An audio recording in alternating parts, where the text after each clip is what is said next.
I'm causing mayhem every motherfucking Mondays from now on, and I want y'all to bring it.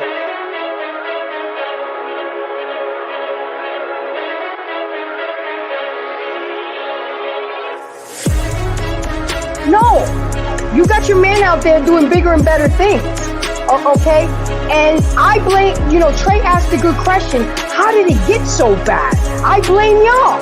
Because y'all been sitting on the fucking sidelines, letting these women do this bullshit, not setting boundaries, not telling women no, fuck off. And that's why we do what you allow us to do.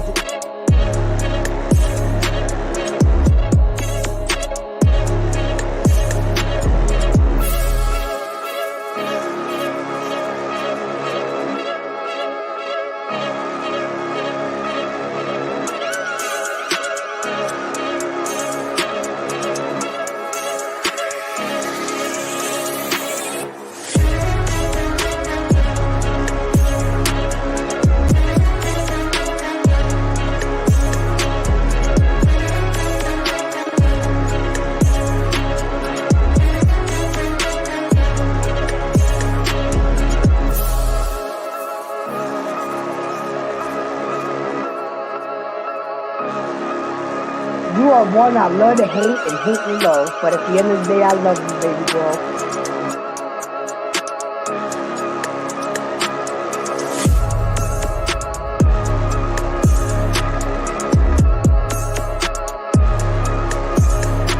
Come on the panel, let's go, please. Let's go. You're going to be emotional, but you might go back limping.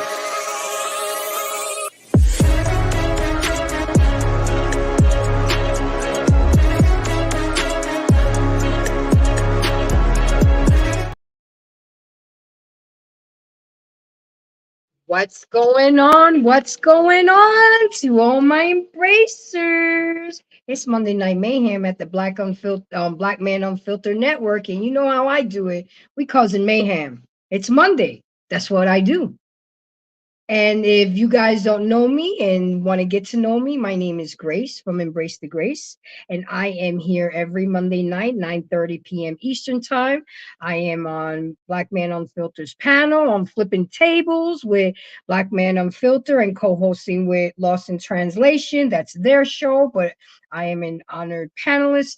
And then Thursdays, you can see me live on my channel on the JVJ Network. And then you can see me all over these YouTube streets. So, and don't forget to like, subscribe, and share. Guys, I have a goal, and I'm trying to get to 1,000 by my birthday. So I would really, really, really appreciate it if you guys can help me do that. And the way you do that is you share the video, you like it, put me in the algo, and, of course, you can always drop something in my purse, because as you guys know, we grind over here at the Black Man Unfiltered Network. We got something going on every night for y'all. So I hope that you like it. Support the network, support the great content creators.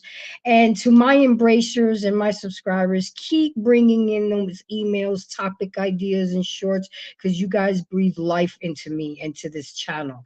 And I really appreciate you. So what are we talking about tonight? Black Man Unfiltered did a short tonight that really touched me, because if anybody doesn't know me, I coached basketball for 19 years. Yeah, my short ass at 5 feet, I coached basketball for 19 years. There's two type of people that play and people that teach the game. I played ball in high school. I didn't go any further than that, but I was a good teacher of the game. And that's what made me a great coach. Sometimes I took it overboard, but hey, it's how I am.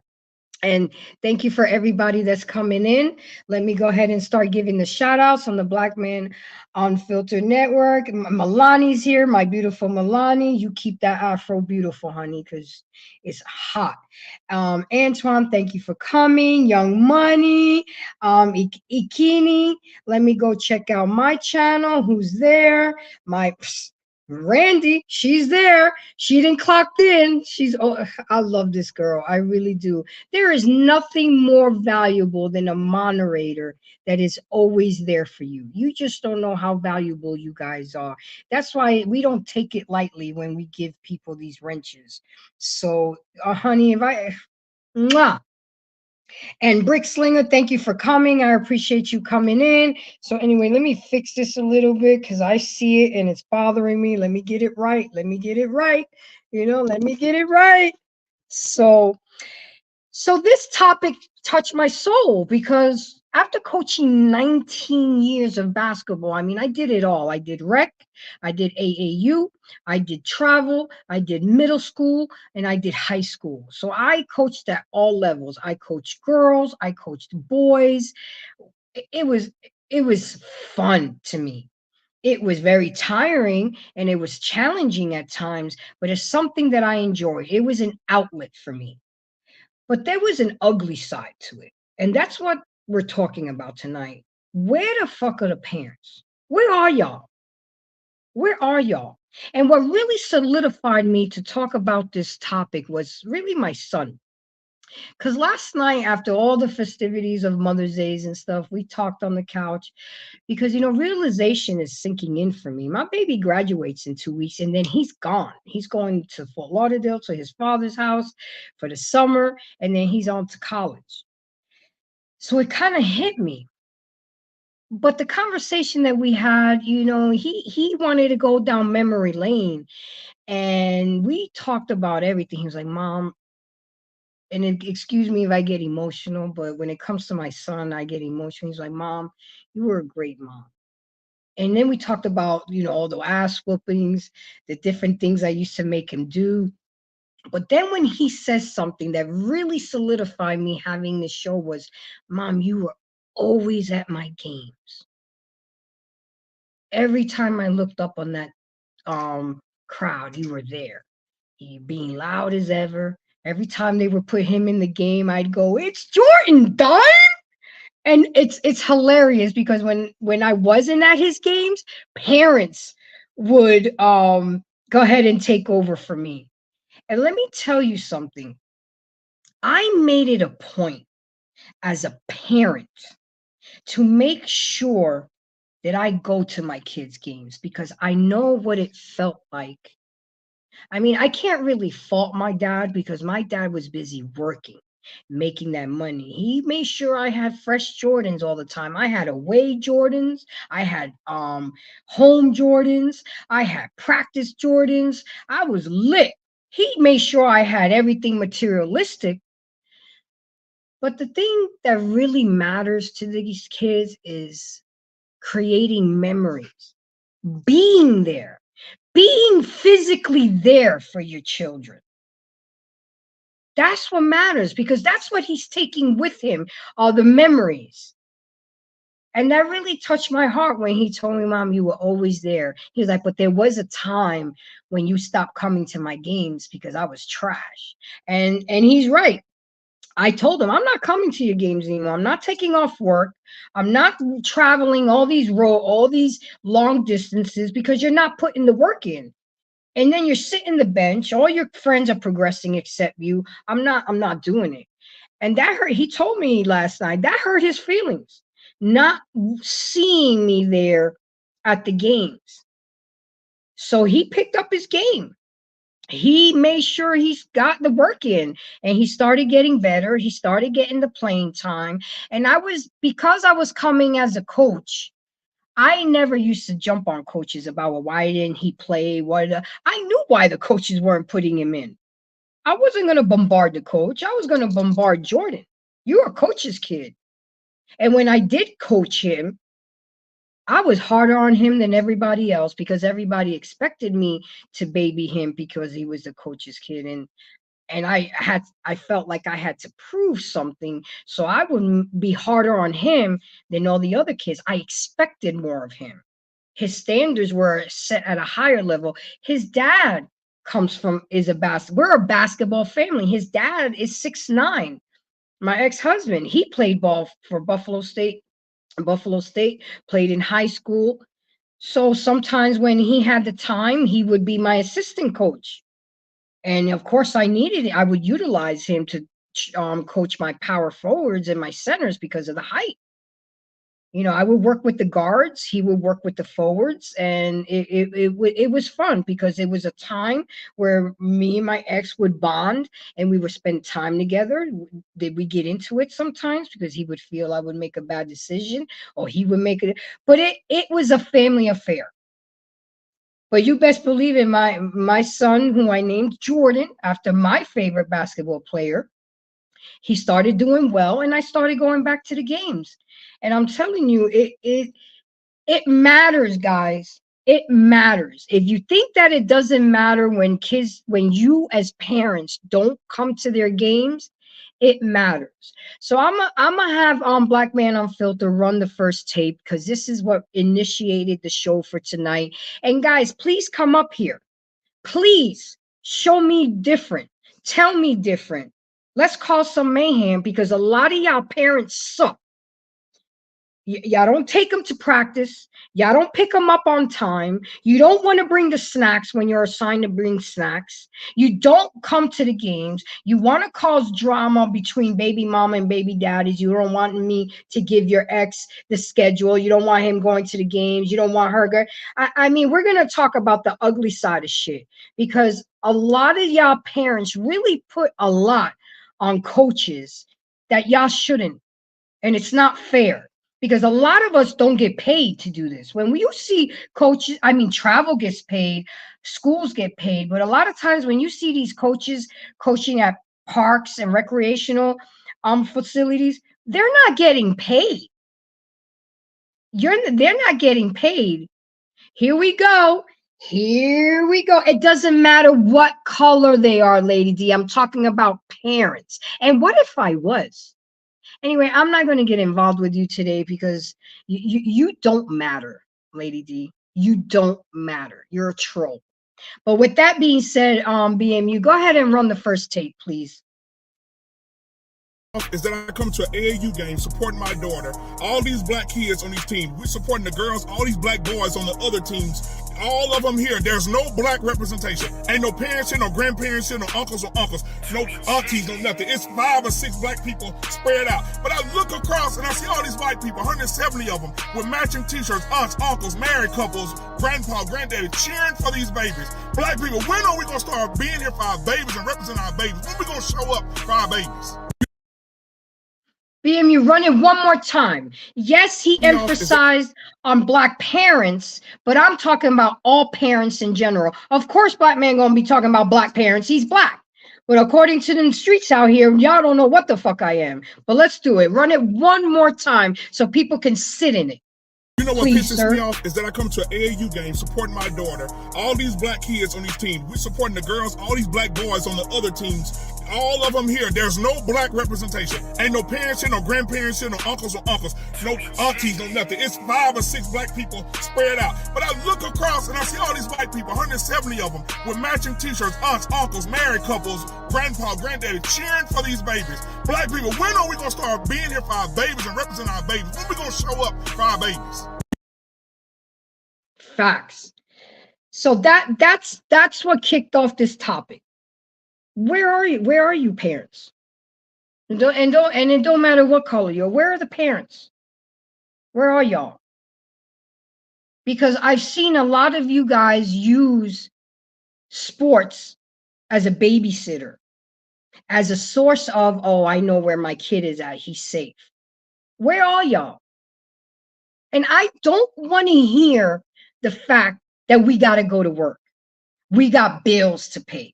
We got this to do, because a lot of us live above our means and don't really need to work so much for all the things that we have to pay for. You don't need a 4-bedroom house. Maybe you just need a 2-bedroom. How about we live before? What is more important? Keeping up with the Joneses? Buying all materialistic shit? Yeah, you buy your kid Jordans and stuff, but you're not there. You're not there. And kids get hurt by that. A lot of you parents are fucking selfish. You only think about yourself. You dump them off at practice. You come pick them up. You don't come to their games, and then you have the audacity. Then when you do come to a game, you want to complain. Well, why didn't Johnny play tonight? What do you mean? Why didn't he play? He didn't come to He didn't come to the last 3 practices. See, a lot of parents think because they pay the money, because that's what it is. That's what that rec ball, we call it rec ball. That's what rec ball is about. It's about parents taking their kids who are couch potatoes and want to get them moving, and they pay for playing time. And I hated that. And I tried to fight it, but there's so much red tape behind it and so much politics that I just gave up. I'll just throw him in there. I mean, I was nasty one time. I called a timeout, and I told my kids, fuck it, don't pass him the ball. Let him feel the burn. Let him feel the shame. And unfortunately, the child was collateral, but the parents were the one that really felt the brunt, because they would come up to me and well, why didn't I needed them to initiate the conversation with me, because if I would go to them, okay, if I would go to them, then I'd be crucified. I'd be cursed out. Who the hell you think you are? That's my child. So I would initiate it. You see, sometimes you got to use reverse psychology with people. I knew that the parent, that's what I wanted. I wanted to have the conversation, but you know, sometimes you have to be careful on how you word your words, especially when you work for the school board, because they quick to file a complaint and a grievance, and there goes your job. So I would force it and make it to the point where they would come to me. So I put little Johnny in there, and I told him, don't pass him the ball. He don't know the plays. He don't know the defensive plays. He don't know when to press. He don't know how to break the press. Nothing. But I'm supposed to just put him in the game while every child came to the game, came to practice, worked hard, and I'm just supposed to. And I know maybe that wasn't the best way to go about things, but I'm a little bit erotic sometimes, because I got to make you feel what you made me feel. And sometimes the only way that you can do that is by giving a person a dose of their own medicine. I even put it to the point where we have a chat group, the team. Everybody has my number. If you need a ride to practice, please call me. I'll come pick you up. So there are no excuses. There really are. I mean, I can't really fault the kids for not coming to practice because they don't drive. But you know how to pick up a phone and say, hey, coach, I need a ride. But please call me in the morning. Don't call me last minute, because I don't do last minute. I don't do well last minute. And I'm not going to be late for practice because you called me last minute. But if you can arrange it, I'll make it happen. I'll come pick you up.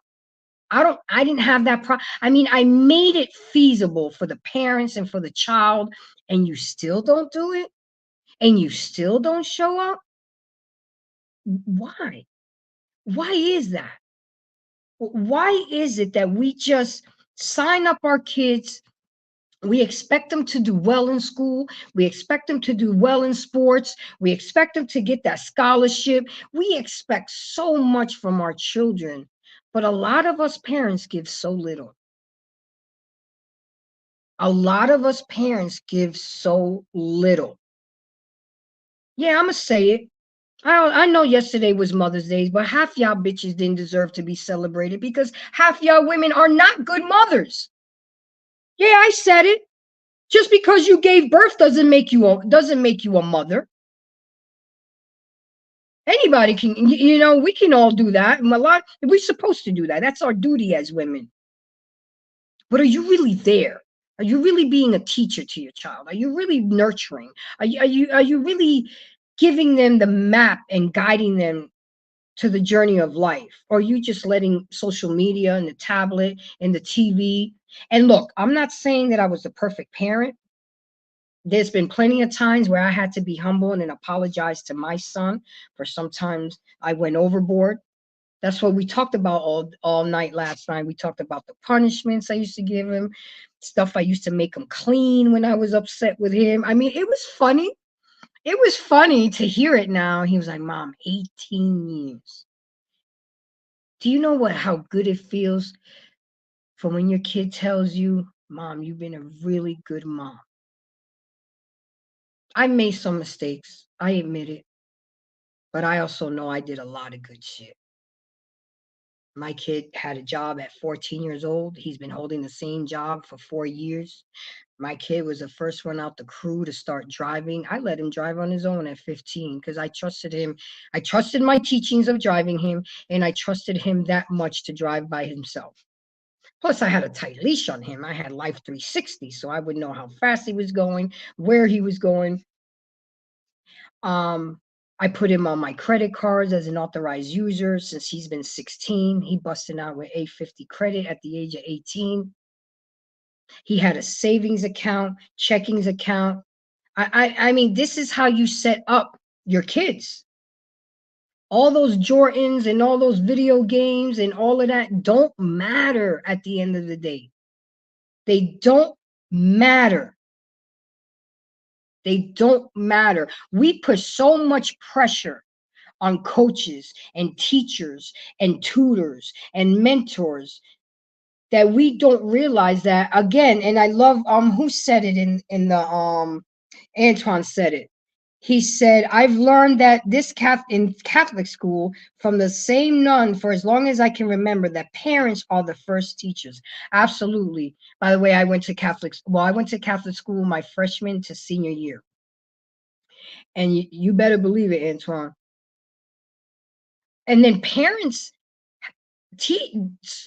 Catholic schools had higher expectations from parents. I did PTA. I did book fairs. He even mentioned, Mom, you came to every what he was in he played the clarinet. He sucked at it. But that's okay. I supported him. I videotaped him. I was right on front. I was there. I was there. He went through my whole gallery and saw pictures of himself since a baby till now. And he saw all the pictures and all the videos that I had of him. Parents, I'm just here. I need you guys to embrace. If you're going to have a blessing from God, a child, make sure that you really know what it means to have a child. It changed my whole perspective as a person. It was no longer about me. Every decision I made, I always had to include my child.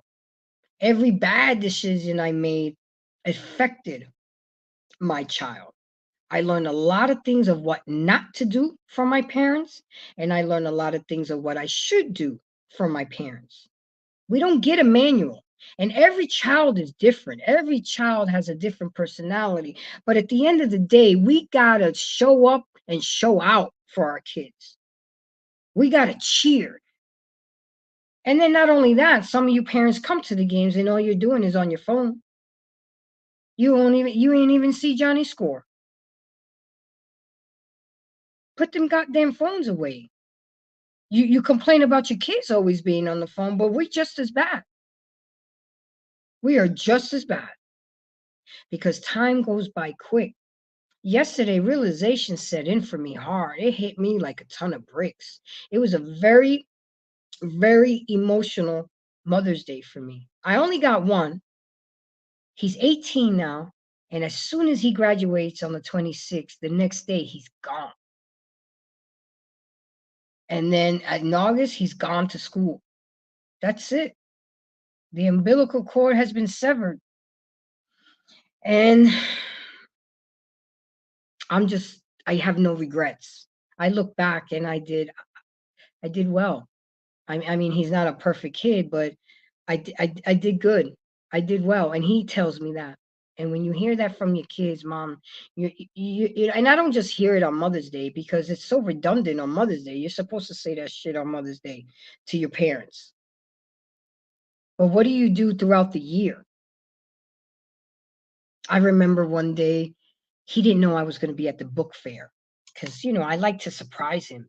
I was the type of mom that I would come to his school at any moment. He wouldn't know when I was coming. I'd catch him in some shit. So I had to keep him on his toes. But some of y'all don't even know your kid's teacher's name.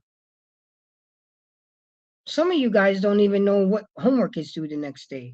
Now, when he got into high school, I kind of slacked off a little bit because I kind of assumed that he was more responsible. But COVID kind of fucked up a lot of these kids. And COVID, parents taught us how valuable teachers are because a lot of us was going crazy.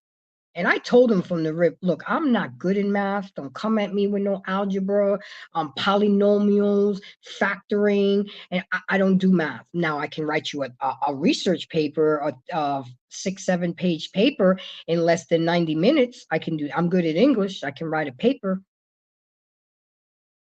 I would get involved in his schoolwork. Oh, I had a teacher conference one day where I demanded all the teachers to be at this teacher conference, and him. He was there. I ambushed him. We had a sit down. Italians, we call it a sit down.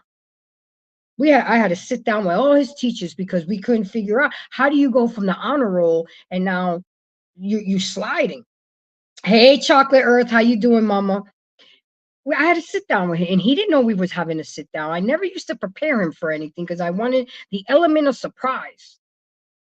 So when I did, keep your foot on the, you have to, Young Money, because with these kids nowadays, the shit that they're doing in middle school and elementary school, I didn't do till I was in college because I would hear them talk. I would hear them talk about what they're gonna do for the weekend. They would keep me hip on things of what's going on, the new words that they use, the new songs. You know, it's like, but we got to be there. We got to take the time to be there for our children. We got to go to the games. We got to wake up and make breakfast for them. We got to make sure that they have all their supplies. We got to make sure that they have their school clothes. Maybe you may not be able to get your hair done and your nails and your toes for 2 weeks, but you got that is what made me woman and as a mother, that it's not about me anymore. It's about him. It's about his needs. It's about making sure he's good first. There's plenty of times where I would cook and this kid eats so much. Some parents don't ask their kids, how was your day? You're absolutely right, Randy. You're absolutely right. And that's important. How was your day? What did you learn? What you and your homeboys talked about today? What girl caught your eye? Yeah, Randy, you're absolutely right. I mean, they're people too. Well, they may be little people, but they still matter. Yeah, you use them real good to do chores and to clean. Yeah, I utilized mine to do that. He was an only child. He tended to be messy as hell, but I wouldn't be the one doing it for him. I'd sit right there in his room and say, do this, do that, do that. Because a lot of times parents would just turn around and do it for them and they never appreciate it. I remember where I had a plan where he was younger, I'd do his laundry, fold his laundry, and put it up. As he got older, I taught him to take it out the dryer, put it on the pool table, and I would show him how to fold. Then he would fold. Then when he got older, he would fold, put it away. I mean, it's a process. Teaching them how to cook, teaching them how to. I mean, teaching them about credit, teaching them about money, because we're going to send them out in the real world, and then what? I was one of those parents that used to think about, yeah, when he's 18, I'm gonna put him out the house, and then I heard a lot of other parents, and a lot of them were right. The 18-year-olds are not built like the 18-year-olds back then. I left my house when I was 17. I mean, I was well taken care of till I was 21 from dad, but he weaned me off. And once I was 21, I was on my own, but I never looked back. I was so well prepared that sometimes I would forget that I'm not at home anymore and didn't have a curfew, and I'm still bringing my ass home early. Because my daddy used to say, ain't nothing open after midnight besides legs, and I'll be damned if they're yours. Yup. That's how he was straight up with it. And then back then we had pagers. I just think I just told my age. And His favorite code was 007 because he loved James Bond. My curfew was 12 o'clock. He didn't care. I could have left the house at 11 o'clock at night, but I still had to be home at midnight. And at 11:30, he would just page me 007. You know what that page meant? Whatever you're doing, whoever you're with, and wherever you are, you have 30 minutes to get home. And he would wait up on the kitchen table because I would go through the house, through the garage, and then there's the kitchen table with his little TV. He would be smoking his cigarette and he would wait on me. And he would not go to sleep until I got home. And he would be like, now I can go to sleep. He always had food for me in the microwave. I that's why I would save my money when everybody be like, oh, we're gonna go get something to eat. Nah, I'm good. I know Pops will always have something in the mind, and he would sit there, ask me about my day, ask me about how was my night, watch me eat, and then once I was done, wash the dish. Okay, now I can go to sleep. My baby girl is home. And then if I was 5 minutes late, he would start calling all my friends' parents because I had to give him all of my parents' phone numbers. He did not play. And that's how we have to be, guys. That's how we have to be with our kids. We have to be involved. We have to be there for them. We have to be emotionally available for them. I mean, there are questions that my son used to come up to me and ask me. You guys would laugh, and they were hard questions, but I set a platform for him to feel comfortable enough to come and ask me about anything. And I maybe took it too far because I got to, my ex-husband would accuse me of being too friendly with him. You're trying too hard to be his friend. I said, well, okay, if that's the case, then you step in and be the disciplinary one. How about that? We could play good cop, bad cop. Because if you don't realize this, kids will manipulate you and use parents against each other. And when we realize that, we're like, oh, okay, okay, Clear, okay. Again, come on, parents of whatever race, creed, or religion. We must be there for our parents. And I don't want to hear, well, I have to be at work. You get a schedule. You can plan. You can work around that. I'm not expecting you to be in every game, but I'm expecting you to be at least at 50% of the games. Or at least send somebody else from the family. Come on. I don't want to hear no excuses. Oh, I got bills to pay. Well, if you got too many bills to pay, well, maybe you're living above your means.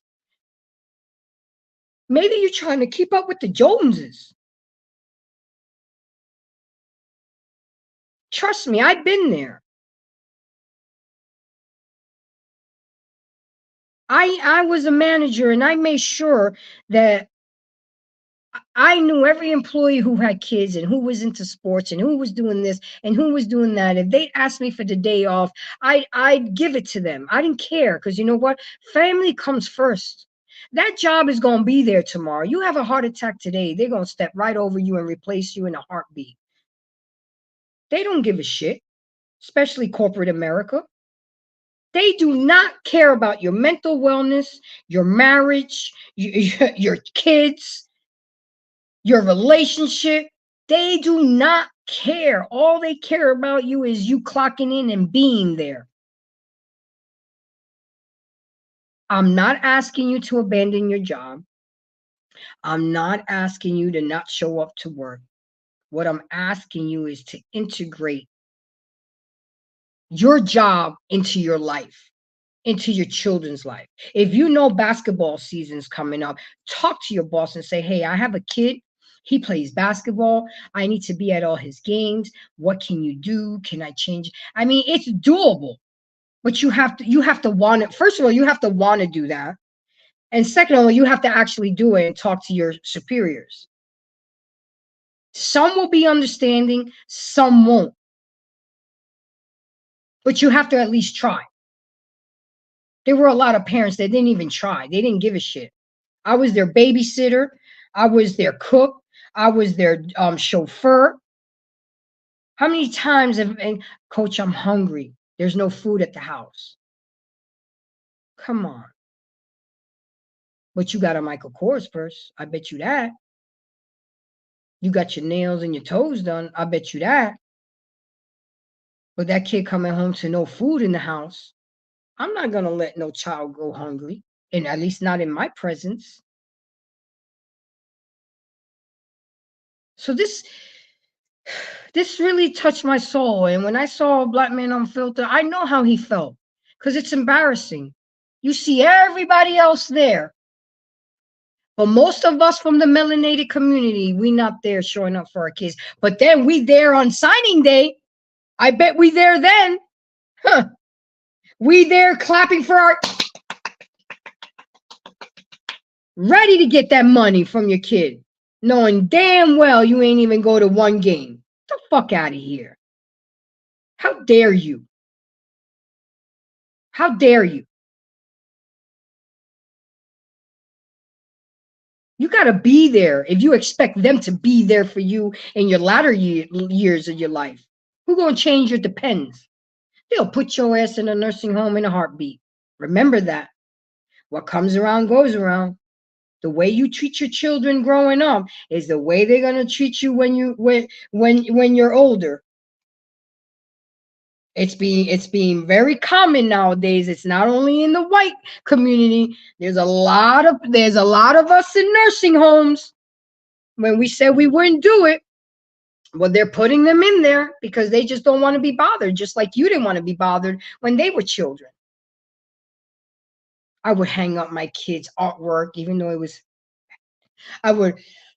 I gotta whisper because he's here. Put it on the refrigerator. Materialism is why the low class will remain low class. Yeah, yeah. I did a show on that, on how money circulates in the melanated community. The money in the melanated community stays in the community 6 seconds. Or in the Jewish community and the white community, it circulates. It stays in the community. It stays in the community. Not us. Not us at all. We quick to spend it on other stuff.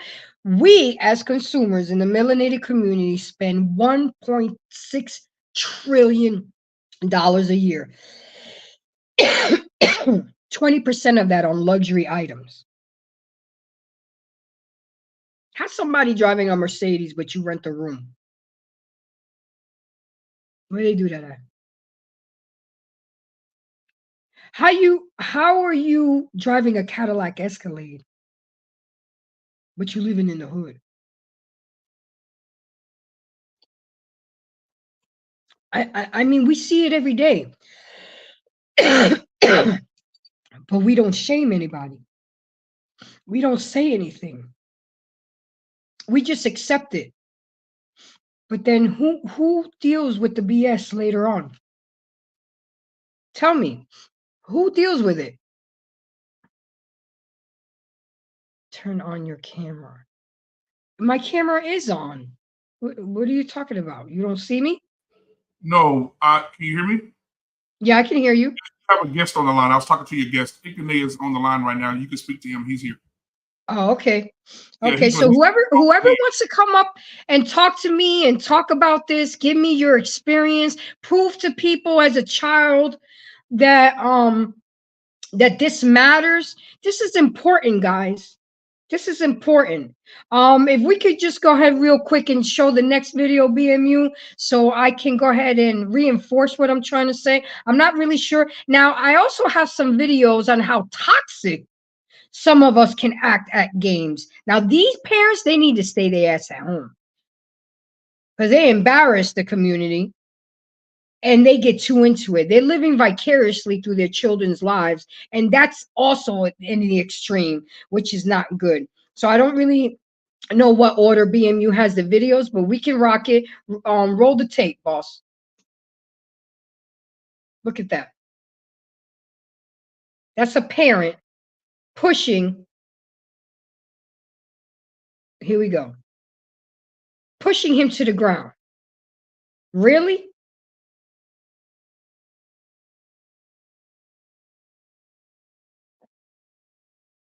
Keep watching.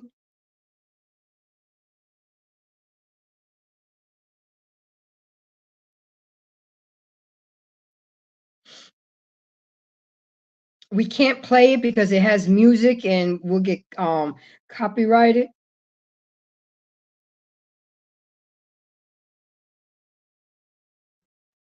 Coaches can be extreme too.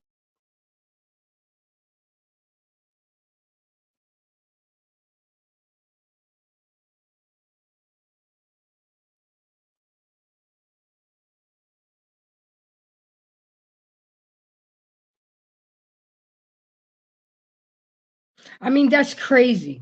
This is and then we wonder why our kids are so lost in the sauce. Look at shit like that. I'm gonna tell you about a story that I went through. I got hired to coach at a middle school. The coach that was there, he was there for like 17 years. He was an icon at that school. Okay. But of course, I was well known in the community, and I was available to coach. And one of my homeboys who I coached with him, he was a coach at the high school, and that I coached at the high school as well. But he was trying to create a pipeline where we grab the kids in middle school and we take them straight to high school. So they got our teachings from, build a foundation from middle school to high school. He was like, yo, G, that Peter retired, man. I'm gonna put in a good word for you. Send over your resume, woo woo woo, and all this. And at first they kind of hesitated because I didn't work for the school board. They usually like to hire people from the inside, but my reputation preceded me. I got great references. They waited to hire me 3 days before the season. I was like, are you fucking kidding me? So literally, I had 3 practices before the first game. So the girls didn't know that the tryouts was actually a practice. And if they can get through the practice, they would make the team. I had to do it that way. I had a game in 3 days. I had a game in 3 days. What was I supposed to do? And I had to have 2 days of tryouts. So what did I do? I came up with a plan that, okay, tryouts are actually going to be practices. And they were, I mean, I killed these girls. I really did. I really did. I had to, I had to see, I had to formulate a team in 3 days. And it was kind of easy to make up the team. If a lot of you guys don't know, I like to get girls that was on the soccer team on the volleyball team, because I knew with my coaching and my guidance, they were going to be great in basketball. Soccer players are conditioned. They just finished the season. They're already in shape, running up and down that field. Look, if you don't know the game of basketball, just get down to the end and play some defense. I got you. And then my volleyball girls, the tall ones, I know they're used to spiking and doing what they do. Long story short, I ended out that season 11-2. I lost the first game of the season and I lost the last game of the season. I give myself grace for losing the first game of the season because my girls didn't have time to gel. They didn't have time to understand the plays. Oh, yeah, I run plays. I don't run hard, complicated plays, not to elementary kids, but we do a lot of pick and rolls. We do a lot of moving. I don't believe in standing around. I believe in moving, setting picks, rolling off your guy. And but let me tell you the ugly part of this. So, middle school, I don't know if it's different in other states, but in Florida, is sixth, seventh, and eighth graders. In New York, we called it, that was junior high school to us. And junior high was seventh and eighth. Sixth graders was still considered elementary. So of course I had a mix of sixth and seventh, eighth graders. I had to put a lot of emphasis in my eighth graders because they were going to graduate and go on to high school. My seventh graders, I was coaching them to get ready to take the starting positions of my eighth graders. Um my eighth. So you're here, Papa? I didn't know you were here. Ikani, you here? Ikani. Am I saying your name right? Okay. Um He's having issues I with his mic. He'll be back. Okay. So, so my eighth graders, I was concentrating on them to get them ready for ninth grade for JV. And I was the JV coach at the high school. Then the seventh graders, I was getting them ready to take over the eighth graders. And the sixth graders were really more, I was developing them. I had 2 more years to work with them. It's not that I neglected them because some of my sixth graders were better than the eighth and seventh graders, but they would not get as much attention because I had other plans, but I'd make them work just as hard. I was a coach that didn't really believe in a starting lineup because my starting lineup was really determined and contingent upon on how you practice. You had to show me. Ikene, how you doing, my dear? You back? Not yet. Okay. Um So I mean, I had my regulars that I knew that I was going to put in. Of course, your forwards. You always know who your forward and your center is going to be. But guards can be interchangeable. They can be interchangeable. Some are built to be point guards. Some are not. But I would let them know is how you practice and show me how hungry you are is how you're going to play. So long story short, I had a sixth grade girl. She was good, but she did not have very high basketball IQ. And she was sloppy sometimes, and she would make mistakes. Okay. Ikene, I'll bring you into the conversation as soon as I finish this story because people need to know the ugly side of what coaches go through. But then you have the audacity not to show up to games. That's the whole point of this. So long story short, she was good. She was having a lot of issues at home because the parents were separating. So the father was pulling her in one direction, the mother was pulling her in another direction. She would come to me and tell me her issues and whatever. But at the end of the day, there's no crying in basketball. We still got to get it. I would tell her, put all that anger and frustration and everything you got in your defense and in your game. So one game she played, I don't know what she was going through, but she was making mistake after mistake after mistake. I'm not the type of coach to pull you right away when you make a mistake. I sit there and I see you have to give people, especially children, to recognize that they made a mistake and to rectify the mistake. If you lose the ball on defense, no, on offense, you better be the first one down there on defense to get ready. You better already be on the block before that point guard crosses the half court line. That's what I would train them to do. If you lose the ball, you better get it back. And I would tell them, I would encourage them, you have 5 fouls. Don't take them home with you. Utilize them. Don't hurt nobody. But use them. And if you're going to foul, you better foul where they don't make that easy layup. Yeah, I taught them New York street ball. And parents noticed it. I said, you have turned my girl into a beast. Yeah.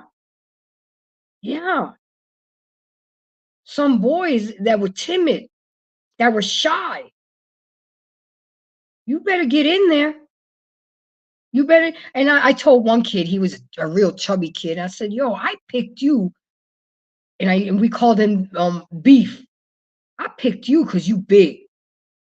Other people may have seen something big and slow and sloppy, but I saw your size and your strength. Again, back to the story. After she made her mistakes and she refused to rectify and got into it with a girl, I yanked her and I sat her for the rest of the game. because you are not going to represent me and my team and the school and be known as unruly. Father comes in front of my child after the game, follows me to my car, and goes off on me. Why the F you didn't play my daughter? And da da da da. You know, what did you do to get this job? Implying, you know, and I'm like, are you really doing this in front of my child? You really gonna come up to me and disrespect me about some goddamn middle school game? I'm like, we're winning. We're 7-1. What's the problem? I'm damned if I do, and I'm damned if I don't. If I was a winning coach, you talk shit. If I was losing, you still talk shit. What we doing over here? What we doing? And he threatened me. And he actually wrote a letter to the school board and talked shit about me. It got so bad where I had to get police escort into the gym because he was stalking me. And I wouldn't take it out on the girl because I couldn't. It's not her fault that her daddy wasn't shit. But I did sit down and have a conversation with her because now she was starting to act like her dad, come to practice late, not want to practice. So now you're starting to act like your dad. And I let her know that that was not the case. So yeah, it gets ugly. And he was one of the parents that would come to every game. He would even come to practices, but then you take it too far. I mean, it's funny. You got some that don't do enough, and you got some that don't do enough. So with that being said, that was just a little story that I want to share with you because it's one of my ugliest memories that I have. The fact that I had to, in a middle school game, I have to have police escort whenever I got to the gym and whenever I was leaving a game because the way he acted and the way he treated me and the way he threatened me. I'm like, wow, it's just an elementary school game. But with that being said, Ikani, are you in here now? You here? Yes, how are you doing? I'm good. How are you doing, sir? Good. So I'm I like, know you were feeding your daughter, and I know you was listening in the clouds. And tell me, in your culture, is it yeah, much different from our culture about the importance of being there for your children and showing up for your children? Hold yeah, on, guys. My we're son best. is leaving. Come on, give me my sugar. Shoot. Bye, baby. Yeah, What say you? What do you have to say about it? the thing is this: we have difference of culture, but Your mic is a little choppy. I'm not sure if it's me or you. can you hear me better now? Not really. Okay. Let me see real quick. Better? Yeah, a little bit better. What about now? A little bit better. Guys, don't forget to press the like button, share, and subscribe, okay? What's What up, about now? Drip? Is it better now? Yeah. So let's talk to me. What do you think about what I'm talking about tonight and the importance of parents showing up and showing out for their kids instead of just The thi- instead of just throwing them into sports and not being there, not showing up, not bringing the snacks when they know that they're supposed to bring snacks that day. And just for argument's sake, guys, I even control that. I dictated what snacks. I didn't accept sugary snacks and all that bullshit that parents like to bring. I wanted practical snacks because I would make them eat it at halftime versus after the game. Have peanut butter sandwiches, grapes, fruit, oranges. I wouldn't even let my kids drink a lot of Gatorade because if none of you parents know, Gatorade is loaded with sodium and girls naturally retain sodium. So I told my girls to drink smart water and my boys, I would let them drink. I mean, even to that, guys, yeah, I'm a control freak, but you know what? It was for the betterment of the team. I'm sorry, Ikene. I don't know if you dropped out and dropped back in, but go ahead. What say you? Yeah, so what happened is that we have difference of culture. You see what I'm saying? Because in my where we're from, right? Number one, your parents not gonna show up to your game. In fact, if they know that you went to a game, they're gonna whoop your ass for showing up to the game. You see what I'm saying? So so they whoop your ass. In fact, I remember when I was a little child, my dad would come to my soccer game and then slap me at the back of my head and ask me, go home, you know, because they don't want you breaking your legs. You know, in the soccer is very rough. You might get your ankle dislocated. You might get your bone broken. So parents don't want you there at all. But at the same time, our moral comes from within us because when we go to soccer game, it's a lot of us that usually will go there. Like we might be like 20 of us. So we might form a soccer team, a soccer pitch in the middle of the street. We might form it anywhere. But we didn't get those parents backing us up or being at the game.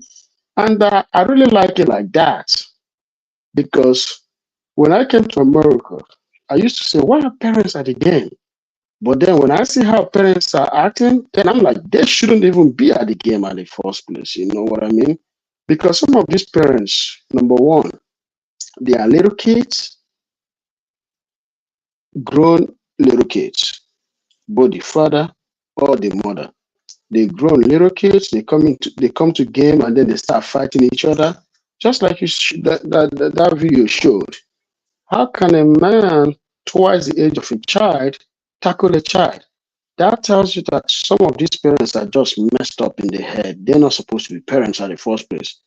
Even with their Exactly. parents, they Not just everyone is fit to be parents. and I gotta be honest with you. If I am a coach of any team, I don't want the parents anywhere near the game. Stay at your house. Drop your child. Let's coach your child, and we'll bring your child home. I don't want any of you at the game. If you're going to be at the game watching your kids, I'm not going to coach it because number one, it takes away a lot of pressure from the coach and also threatening, like stalking and life-threatening things. So some of these parents, if they're not checked, will hit a coach, will hit a referee. So I'm not in support of parents coming to games at all, at all. If you can drop your child to a game that I'm coaching, don't even bring that child here. Well, if they can't act right, I agree with you. Stay your ass at home. But if you're gonna sit on the bench and off the phone and cheer and do what you gotta do and bring your snacks when you're supposed to and come to practice on time, that's when I need you because Ikene, when I used to coach rec and I used to have a new team, I used to, as soon as I knew who my team was, I would call all the parents up and I would have a meet and greet and I would meet all the parents. I would know who the baby daddies are, who the husbands are, who the boyfriends are, because I feel that everybody deserves the schedule. You don't get the right to dictate who comes to your child's game and who doesn't. If you guys are not together anymore, the father deserves to get a schedule.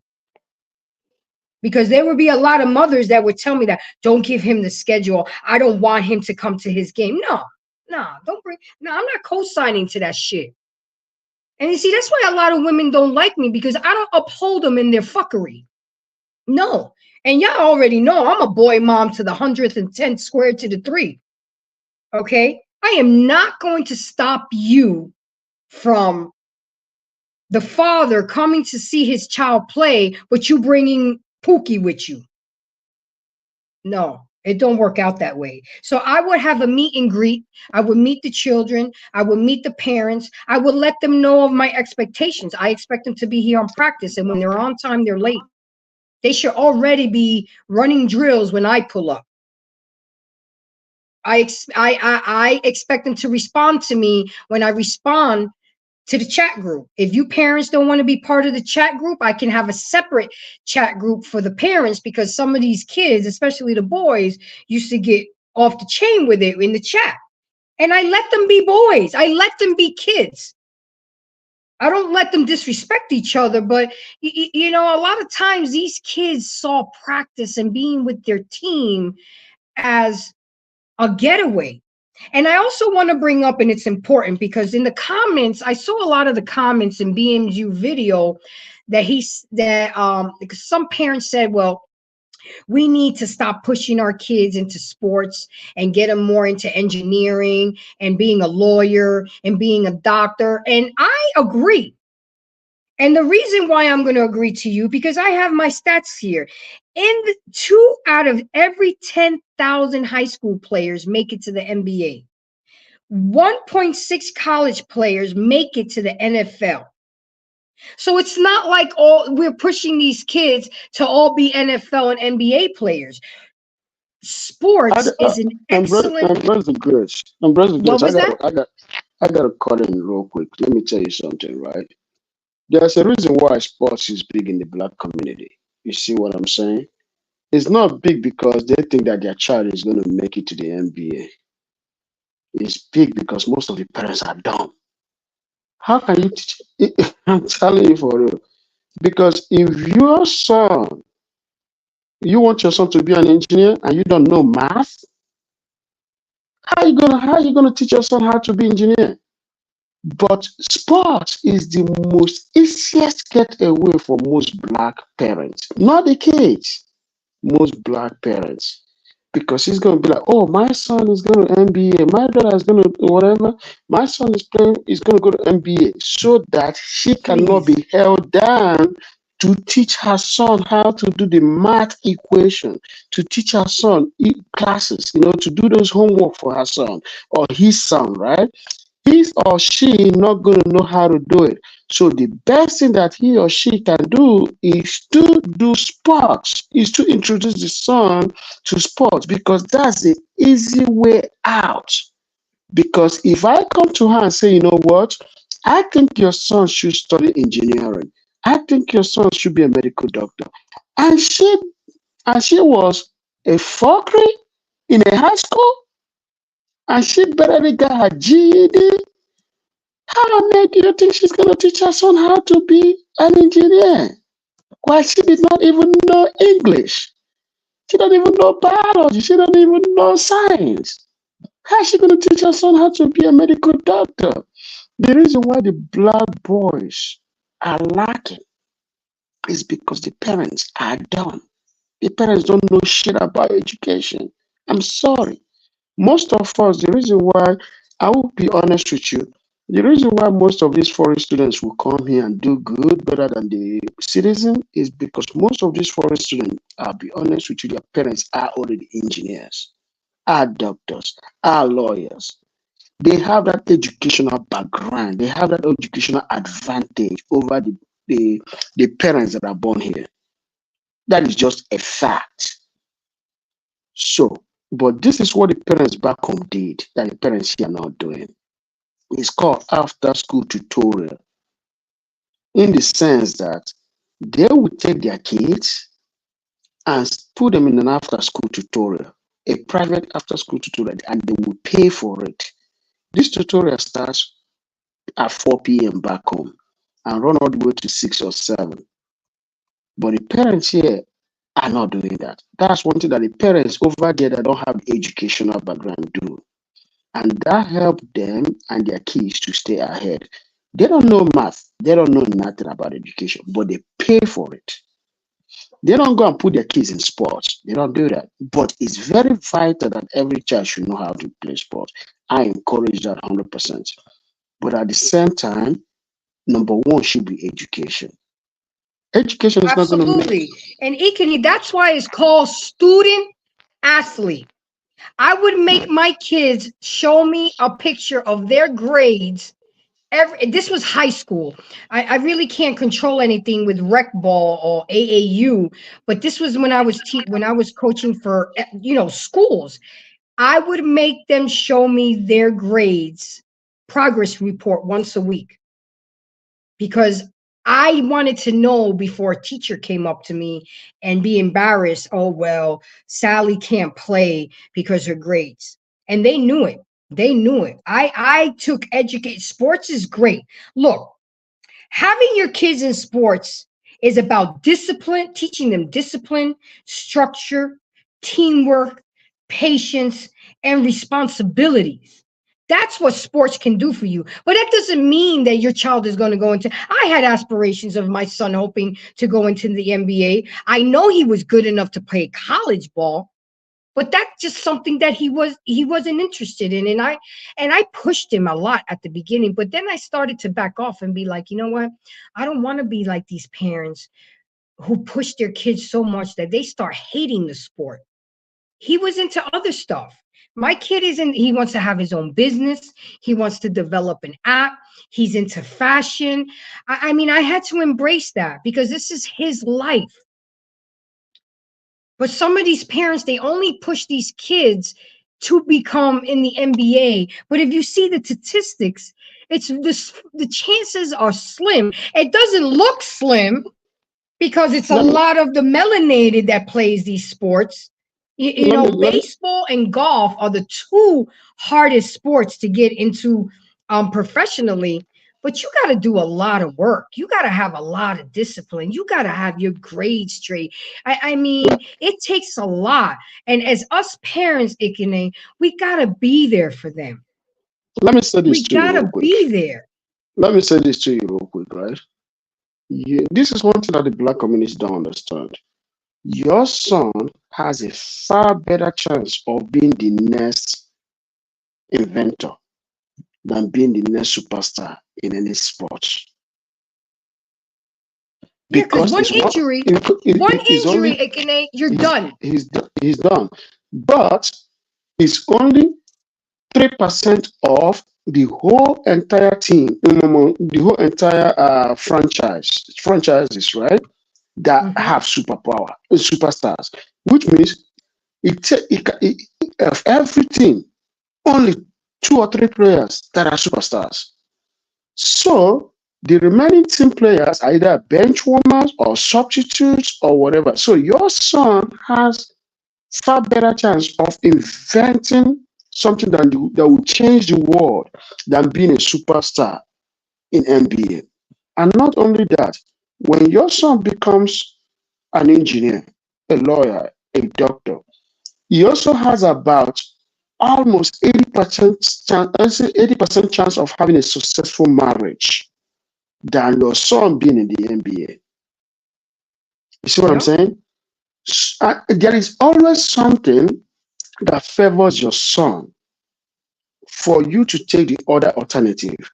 Your son will be a far better parent, a far better community leader than being in the NBA. Your son has even more chance of developing better skills that has nothing to do with sports, just for being an engineer or a doctor. So, but the thing is this, right? Like I said, sports is an easy way out for most parents and a quick way to get money because Yep. they want their sons. Look at this is what you gotta understand. These mothers do, and some of the fathers. They put Johnny to NBA and they want Johnny to go to NBA so that by the time Johnny turns 21 and becomes a millionaire, she already have a car that she can use to become trifling in the streets. Because her son is going to buy her a Mercedes and build her a house. By the time her son turns 21, that's by the time she turned 39, depending on how old she was when she had her son. You see what I'm saying? So to them, is lottery. NBA is a lottery to most of these mothers because it's the same mother that will be very quick to put somebody on child support. It's the same mother that will be very quick to put her son to play sports because to her it's not about her son, it's about the money and the fame that comes with you being the mother of this sports player. You're right. I mean, and not only that, it keeps kids out of trouble when they play sports. It keeps them off the streets because they're too busy practicing. They're too busy playing with their boys. I used to tell my kids, there's only so much that I can do for you guys at practice. You have to take what I teach you and what I show you here and go practice on the days that we don't practice. And I can tell, and then I told him, I don't know if you think I'm stupid or I was born, I told him I was born at night, but not last night. I can tell who's been practicing and who hasn't been practicing. You can tell.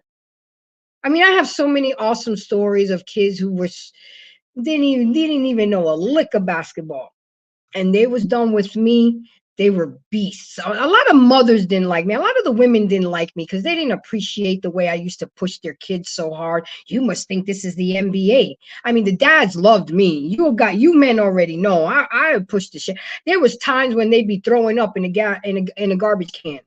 You know what I'm saying? Because I was pushing them hard. Why? Because they played like shit in the game before. And I would tell them, I would call timeout and I would let them know, y'all didn't fucked up. You know that. Either y'all turn this shit around or you won't touch a ball for the next 3 practices, and all we'll do is run up and down the bleachers and do suicides. See, they didn't like that, but what they didn't realize that running was an integral part of playing the game basketball. But even the game of basketball has changed, the dynamics. It's all about the 3-point shot. I'm old school. I'm about feeding the big man. You know, I'm about running plays and taking the high percentage shot. But everybody, I had a team where they thought it was a joke, and I said, if y'all not allowed to throw a three pointers unless I tell you to. If you guys go for 3-pointers, you'll be running the next day. I don't believe in 3-pointers. I mean, you love to hate them and you hate to love them. I had a play surrounded by a 3-pointer, and couple kids who were good at 3-pointers, I would make them practice for 20 minutes, just 3.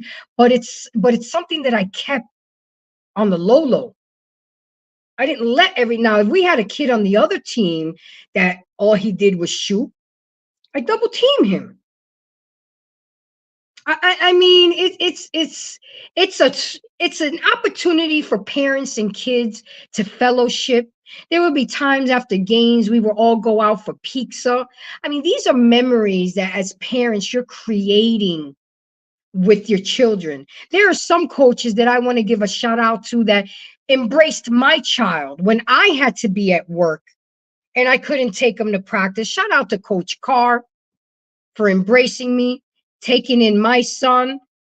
I would be at the games, but there would be times where I couldn't drop him off at practice. I couldn't pick him up. So he would just sleep over to their house and they'd spend the whole day together. I mean, people, it takes a village. We all got to chip in. I remember in our block, we didn't have cell phones back then.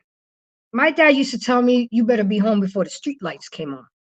That was the only communication we needed. And then there was a Auntie Rose on the end of the street. She had a bell cow, and she would ring the bell cow, and that's letting all the kids know that it's time to go home. We wouldn't even come home to get a drink. We would drink water from the water hose because once you came home, the parents try to keep you home. We would be on our bikes for hours at a time. But these kids, we don't push them to do physical activity. We don't push them to be outside and get vitamin D. We don't and even me, I would practice with my kids. I would get in there and be like, and then when I would mess up, my kids would challenge me to do a suicide, and that would keep me in shape. Doing the layup drills, doing the 2-on-3, 3-on-2. I mean, I enjoyed it. Parents, if you're going to spend the money and you're going to put your kids in sports, all I'm saying is show up for the games. Be there for your kid. Bring the snacks when you're supposed to bring the snacks, and bring the right snacks. They already eat enough junk. We don't have to contribute to it. Do you know that I stopped a kid from drinking soda until this day? And then you know what is the most gratifying feeling is when I see kids that I've coached 15, 16, 17 years ago grown and how they've turned out, and they still hit me up. I got a lot of happy Mother's Day texts yesterday from a lot of the kids that I've coached. I keep in touch with them a lot. I've seen them grow up.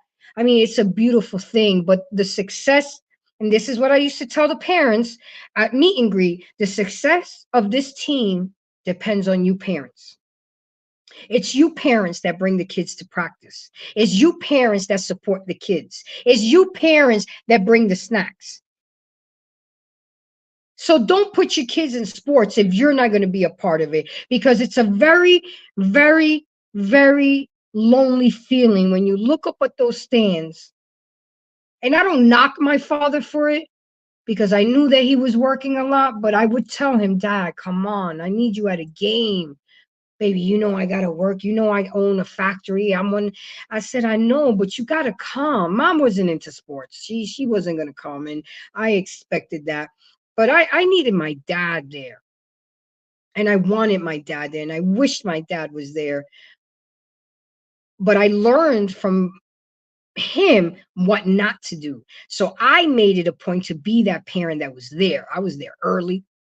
We'd always have to go to Dunkin' Donuts, get my coffee, grab some breakfast, make sure he ate good and not too much. You don't eat too heavy before a game, because you don't want to have to do number 2 in the middle of the game or halftime.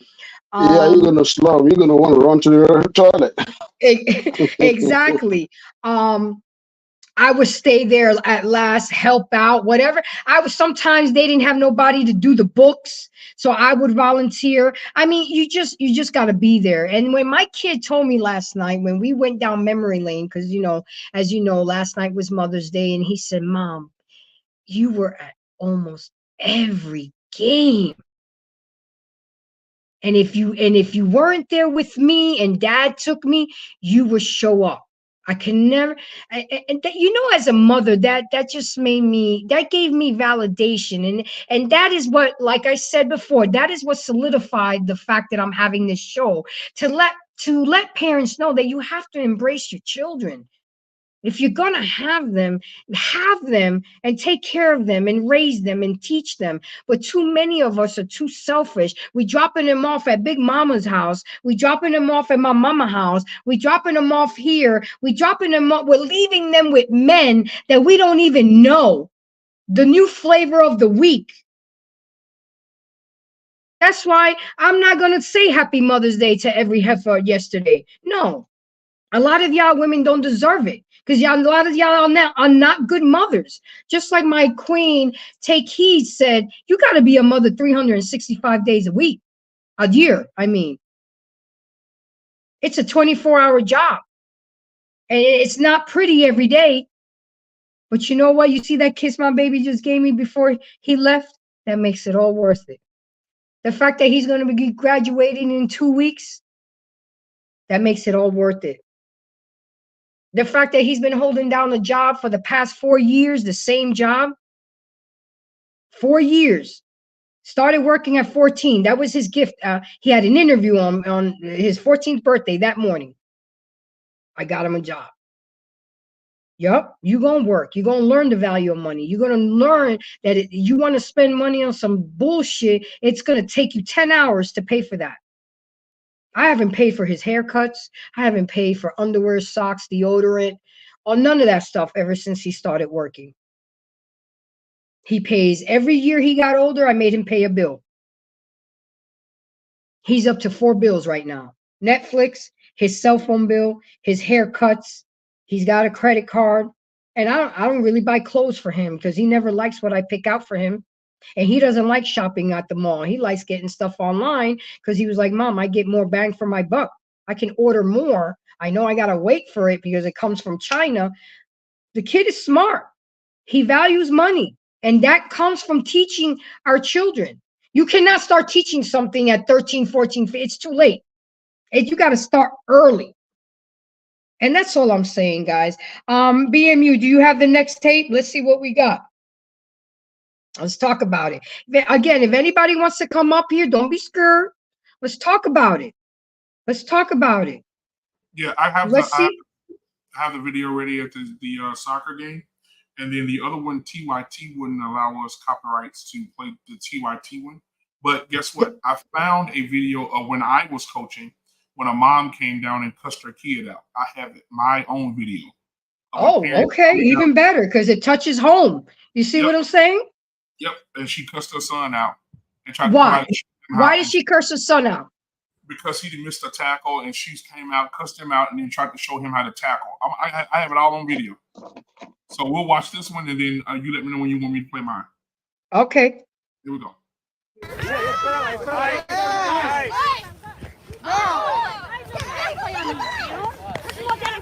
gonna call that, huh? That's cool. Hey. He's laying there for 2 seconds. He's laying on the ground. Not okay. On the ground. Be quiet or leave. I don't know which one I've said yet. Well, let me know. We'll sit here until you do. I haven't said anything. You gonna sit? Just Or you gonna leave? Just relax.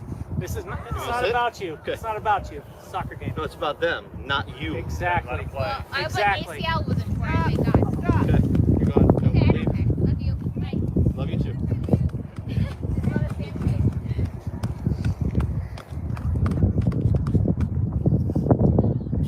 Watch your fucking mouth. Hey, watch your fucking mouth. That's my wife. Now dude. you're gone. That's my fucking wife. She You blew me want a to kiss, blow dude. me a kiss, motherfucker? You're Don't gone. fucking do it. Wow. That's good.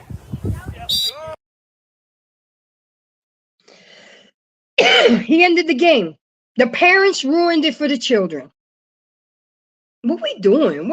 What are we really doing out here? And then complain that these kids are heathens, that the kids ain't shit, that they're monsters. But look at us. While we're so busy pointing a finger at them, there's 3 pointing at us. Really? Really? Ikene, you still there? Yes, ma'am. Yeah, I'm here. What do you think of that video? The man actually ended the game. Yeah, number one, one thing about soccer.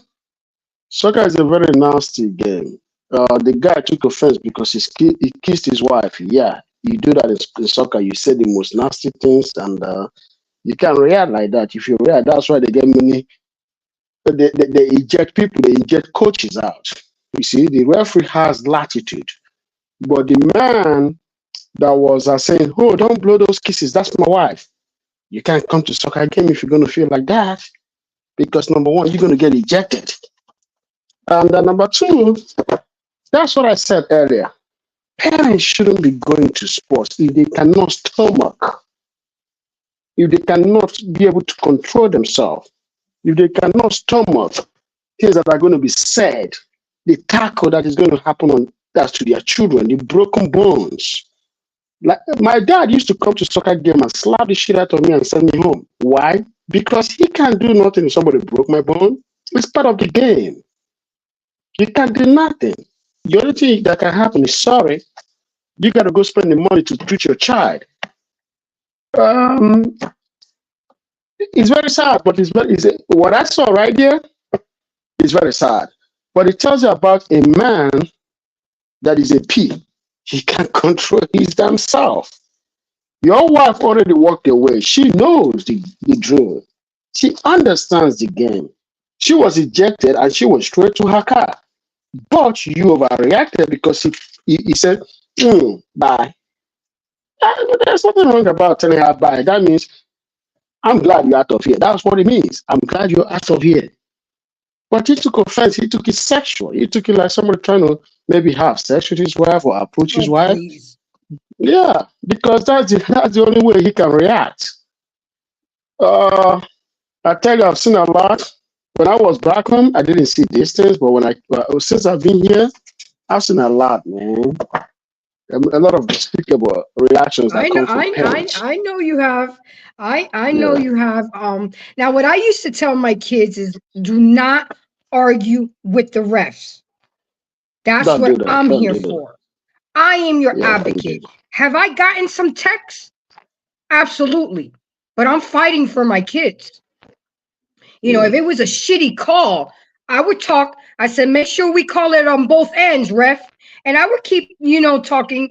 I never got ejected from a game. I never behaved that bad. But I did have some. They would give me a tech. I did have a tech a few times, well, several times. Because you know the line. You know the line. You know where the line is drawn. You know where not to step. You know that you shouldn't still be banned from certain actions that you do on the field because you're a parent. You know that I'm not going to talk to the coach certain way because he's going to eject me. He's going to be pissed off. He's going to do this. He's going to do that because he owns the pitch. That moment, he owns the game. The ref owns it, and you are somebody that's coached before. You know that, but some of these parents just don't know that shit. They don't. They And you don't, know, and they're very another emotional. thing that I would do when my son was being coached by another team and I was just a parent, and there's been plenty of times because he's so tall and they would go up for the ball and he would fall and he would hit his big ass coconut head. I was never the mom to go run on the court. Oh my God. No. First of all, he's a boy. I'm not going to run on the court and punk him out. That's what the coaches are there for. You know what I'm saying? That's what the refs are there for. That's what they got trainers there. Now, you best believe that once he sits on the bench, I would go sneak around and talk in his ear. I say, you good? You okay? But I hate when moms do that shit. Don't do that. Don't do that. Okay? If you're gonna play sports, okay, they're gonna get hurt. They're gonna get scraped up. Let them be kids. Running after them. Oh my God, Johnny, are you okay? Oh my God, I hate it. Ma'am, just chill out. That's why we got trainers. We got ice packs. We got the things that we need. Did they die? Did he die? Now, if it got serious where we had, because there were a couple games where we had to call an ambulance, that I understand. But just for a little scrape, come on, man. It's like sometimes we overreact to the little things and we underreact to the big things.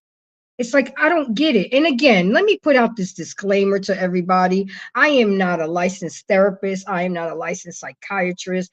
I am not the perfect parent of the year. I just know that I am an expert in life because of what I've been through, what I've seen friends and family go through. I've coached for 19 years. The way I got hired to coach at a high school is because I got scouted. A high school coach needed a JV coach, which I prefer JV versus varsity because JV is the one that lays down the foundation, for them to become varsity players. And I'm about basic fundamentals basketball. I don't care how good you are, but if you don't know how to dribble, if you don't know how to do a proper shot, if you don't know how to rebound, if you don't know how to run up and down that court and get to the block before the point guard gets on before the half court line, that shit don't mean nothing. That don't mean. I got excited when BMU told me that his daughter plays basketball. I went into coaching mode. Tell baby girl to jump. When she go up for that rebound, you can't just, you got to jump and box out. Use them elbows. That's okay. You get 5 fouls. You ain't got to go home with them. You leave them on the court. And that's how I coached. And that's how I would I would have some parents come to practice to teach them things. They were like, Coach, it got to the point, guys, where I turned it into a business. A lot of parents wanted me to continue to train their children. And I started being a trainer. I said, why not get paid for my time? And I would charge. And they would pay it. And I was good. And I was coaching my own kids that are going to be on my team next season. So it was a great thing. But again, parents, we got to be there. We got to be there. And we're going to show the BMU video, the first one that he put when we close out. But BMU, you ready for the next tape? Roll the tape, baby boy. Not just you. Not just you. You got scared. I see you, nigga. Hey, let's go, old line. Y'all got to block. Bro, I watched the whole play. Shut up. You all trying to make an excuse. Come on, Zay. Shit.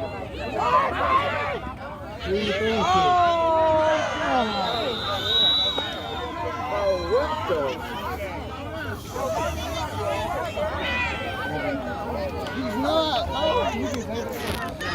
Y'all just, that nigga push you. No.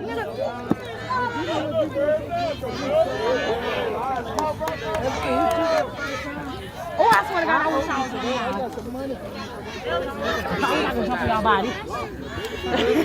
And play one time out. Almost, nigga, you was out there. All on the field. He was on the field. Yeah, he was on the field. He was on the field. With the chain. Yeah. She talking about moving the chain. I'm gonna have to quit. You don't quit. What is she trying to prove? I mean, you could always talk to your child after the game, not in front of everybody. I would always talk to Jordan about his game after the game. You don't want to mentally will fuck with a child trying to play. You're embarrassing him in front of his friends. You're embarrassing him in front of other kids, other parents. I mean, do we not see? And again, I'm gonna put it out there. I'm not the perfect parent. There was a time where me and Jordan were getting into it, and I said to him, "You know what, Jordan? You say a lot of fucked up shit. You know what? Well, so do you, Mom." I'm like, again, I taught my child to be able to express himself freely. Just remember who the hell you're talking to. Always keep it. I told him, you could tell me to fuck off respectfully. He was like, Mom, how am I supposed to tell you that respectfully? And he has. I'm telling you guys, there has been times when me and him would get into it, and he would say, Mom, I think we need a 24-hour cooling period time and come back to this tomorrow. And I stood back and I said, wow. I had to allow him to feel he growing up, he's a man. He was like, he's like, come on, Mom, it's not that serious. And I would allow him to check me because I would allow him to practice on me.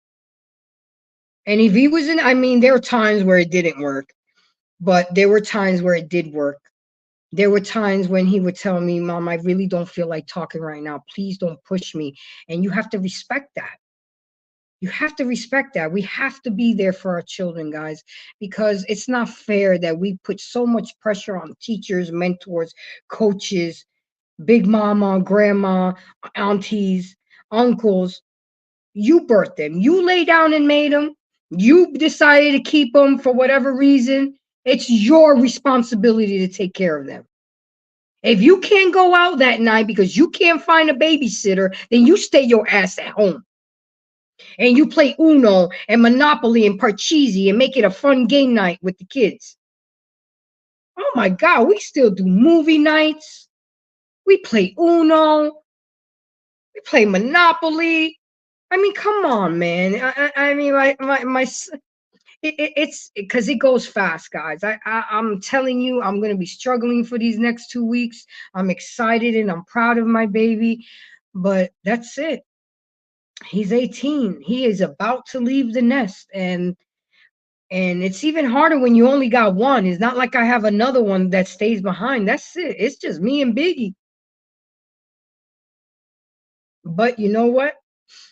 My mother told me when my son was born, first of all, he really doesn't belong to you. He belongs to God. He's just giving them to you and entrusting you with him to guide him and teach him and love him. And second of all, us mothers, we have sons for other women. That hit hard. She was like, I'm not saying don't love your son, don't get attached, but just always keep in the back of your mind that once he leaves and he makes himself a man and makes his family, it's different from a daughter. It seems to me like daughters always come home and they're more closer. But I don't think that's like, I told my son, I don't care where we are, where we doing in whatever world that we're at. We will be together every Mother's Day. Even I come to you, or you come to me, and we all celebrate Mother's Day together. Unless you're in the military and you're in Afghanistan or something doesn't make it possible, but we got to make it happen. We have to make it happen. He came home yesterday from work because he had to work on Mother's Day. He forgot to ask for it off, which, hey, it gave me time to be by myself and meditate and internalize what's about to happen in 2 weeks. So I'm okay with it. He got home by 5 o'clock, 9 to 5, came home with balloons, roses. you know, brought home dinner. And then that's when we had that awesome conversation, watched movies, ate popcorn. I mean, these are things that you have to cherish and value. But unfortunately, there's a lot of parents out there, and I'm not just keening in on the melanated community. I'm keening in on every color, creed, or whatever. There's a lot of fucked up parents out here. No, I'm not fucking wishing you happy Mother's Day if you wasn't shit all year. You don't deserve it. You don't deserve it. And you know who I'm talking to. You know who the ones I'm talking to. And remember, if it doesn't apply, let it fly. But if the shoe it fits, then fucking wear it and sit in this. Because there's a lot of y'all fucked up mothers out there. You don't deserve to have children. Because children grow up to be adults, and then they grow up to be fucked up adults. Because we fucked up. We have so many. Why you wonder so many people walking around here with so much trauma? So much untreated trauma. It starts with us parents. Jordan didn't go to daycare till he was 1 year and 2 weeks old, because I made sure that I was financially stable to make sure I stayed home for 1 year and 2 weeks. I saw his first everything, his first step, his first word, his first everything. That mattered to me. You think I want some female? I'm going to give up 1/3 of my paycheck for her to Snapchat me and show my baby taking his first step?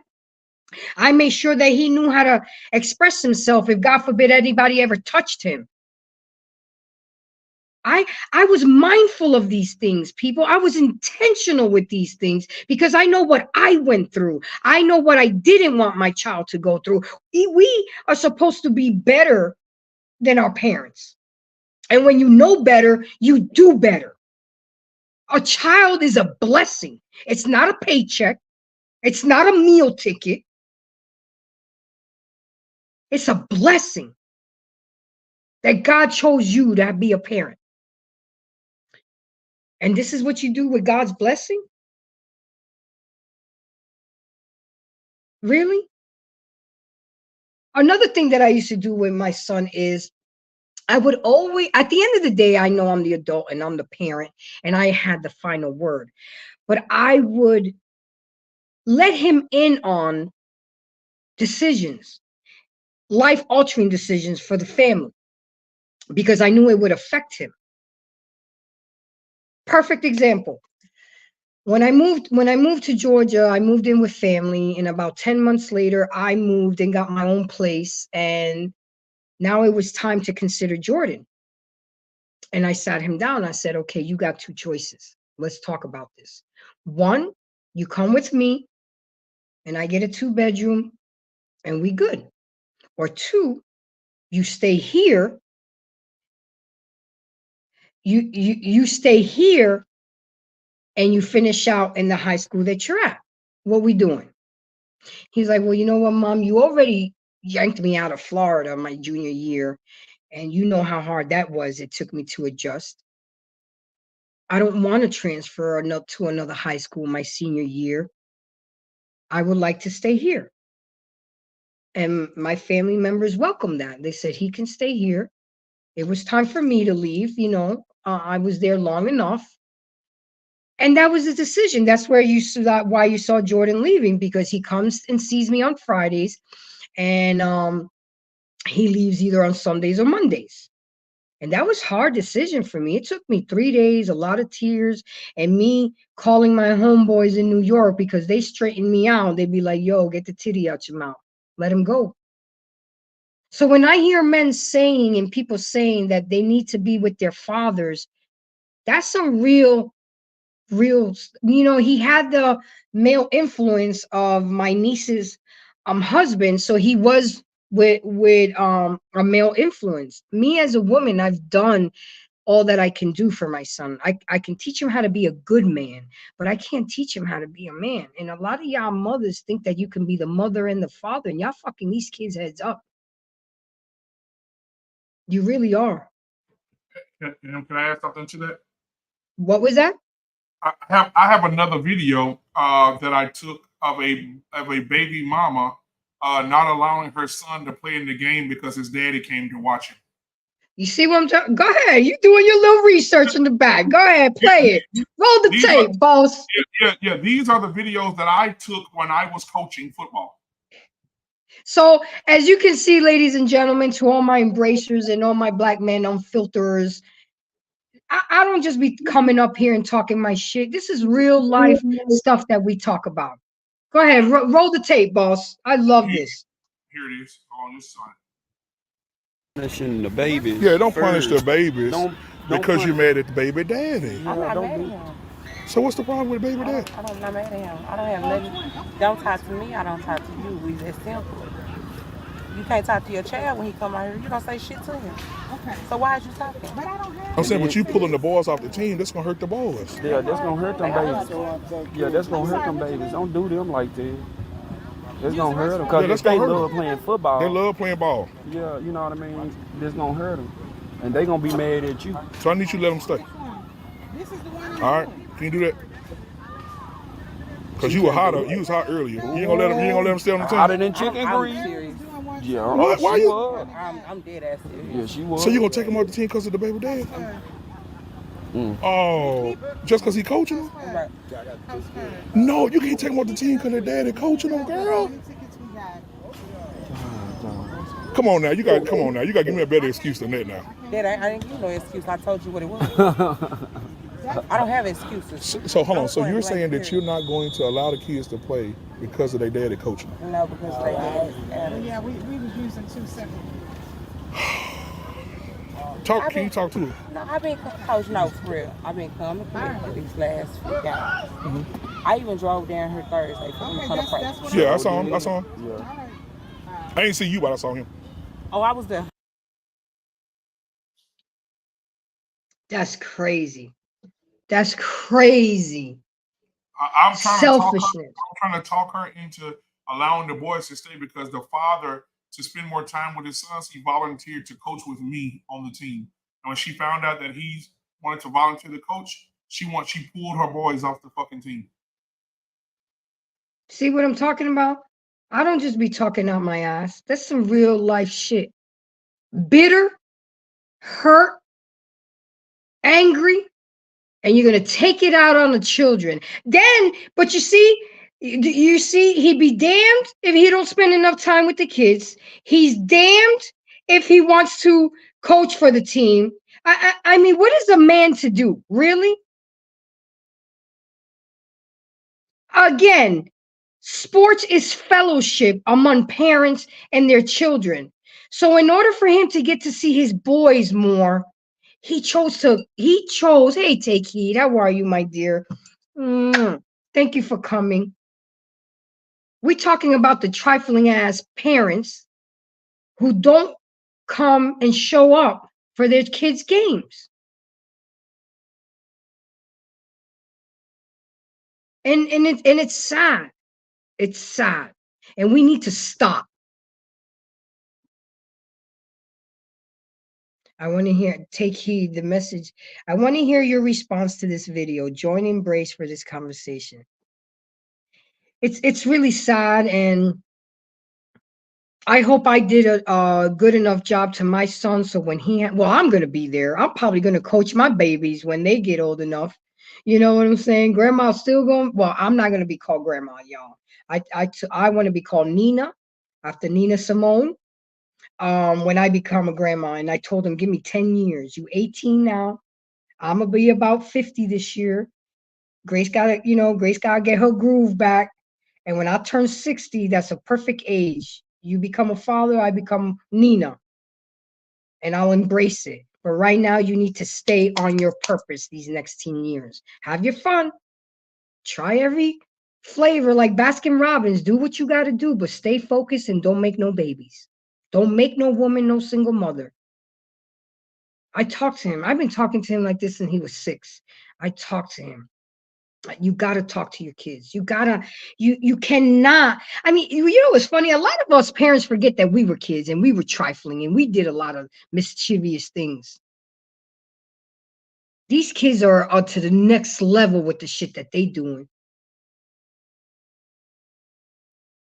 You got to talk to your kids about drugs. You got to talk to your kids about alcohol. You got to talk to your kids about sex. You cannot be passive with this because the world is not going to be passive with them. They're going to learn shit from their knucklehead friends. They're going to be misguided by the internet. I caught him watching some stuff he wasn't supposed to watch. And every time he did something that was inappropriate, I would turn it into a teaching moment, a learning moment. Talk about it. I looked into the search history and what he was looking at. I'm like, ooh, that boy getting ready. You could tell when I knew he was exploring himself.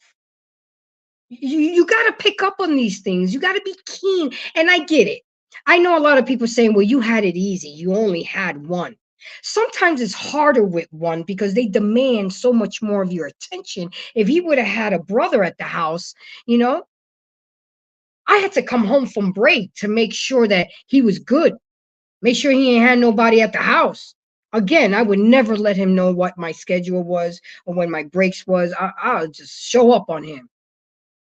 He would tell me he's one place. I'd pull up. You got to pull up. He says he's here. I don't, where you at? Oh, sometimes he would call me when I was doing a drive-by on him. And he would be like, Mom, I see you. I know that's you. And it would be funny, but he knew. You got to stay. What did Young Money say? You got to stay on their necks because this world is not going to. I love what Take He was talking about today, where her king has to meet her daughter's friend. Welcome to the Hey, show. Alicia, how are you today? I'm well. How are you? Can you hear I'm me? good. Thank you for coming. I really do appreciate it. I know I just been running my mouth for almost 2 hours. No, you're awesome. Thanks for having me. Oh, absolutely. I want to know, what do you think about what I'm talking about? Have you experienced any? I mean, tell me, what can you add to this? Build on this for me. Well, I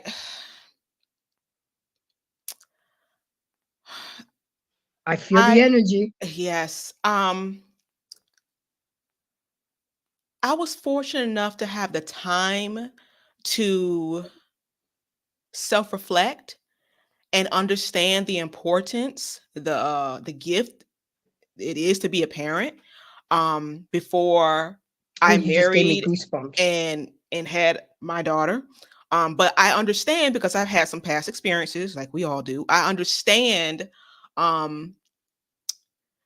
just from my perspective, from the perspective of others as well. I'm the middle child of my mom had 3 girls, 3 different daddies. Never married. So and I actually almost didn't make it here. I was most likely going to be aborted if some other things didn't take place. So I understand what it is to be in a situation where the child isn't wanted, and from both perspectives, from the mother's perspective, as seeing my mother go through it, and from the child's perspective and how it completely traumatizes a child. Mm-hmm. So my thing is, we can talk. No, now I want to put this out there. I'm not trying to offend anybody. I'm all about love and peace. But But this is a safe place because people are not going to learn unless they learn from other people and their experiences. So go ahead. Don't worry. We Exactly. got great moderators out there. Say what you got to say, honey. Thank you, ma'am. Thank you. And I want to say we can talk. We can talk about it all day. But maybe I'm ignorant. What's being done about the situation? What's being done? Because this needs to stop. Because as you said earlier, we're procreated and the cycle is just continuing over and over and over and over and over again. I mean, you're right. And what I'm trying to do and Black Man Unfiltered and Take Heed, we're trying to get it out there and make people aware. And like a lot of times when you come to my live show on my channel on Thursday nights, I do the research, Alicia. I don't just sit up here. Like Monday nights, I freelance a lot, which I love because BMU is the engineer back there and I don't have to do nothing. Okay. But just be me. But on my Thursday night show, it's a little bit more hectic because I got to do the chat. I do the research. It's important to, when you're going to be an influencer or want people to listen to you, you want to have facts. You want to have statistics. You want to educate, you want to advise correctly. Again, and I always tell this, I'm not a licensed therapist, but I've been through a lot. I'm not saying that my parents were perfect. Me and my mom stopped having a relationship when I was 9 years old. 9. That's why I was so close to my dad. And a lot of people tell me, well, you got to heal from that.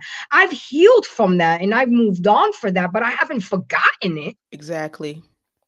And that's why I made sure when I had a son, he didn't go to sleepovers when he was young.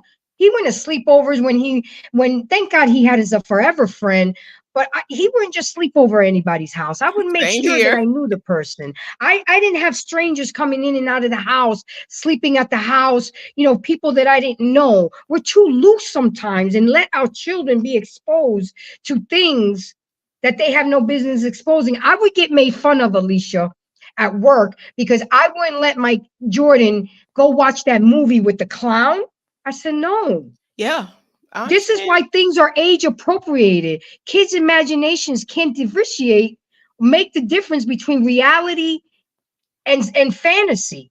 And I knew that my kid would have a nightmare. Their brains aren't developed to do so. But people don't understand the music. Look, I knew he would go to over a friend's house and play Grand Theft Auto and all those, but I wouldn't buy it in the house. He would not have it at the house. I said, nope. I believed in those labels. Now, did he sneak some stuff in?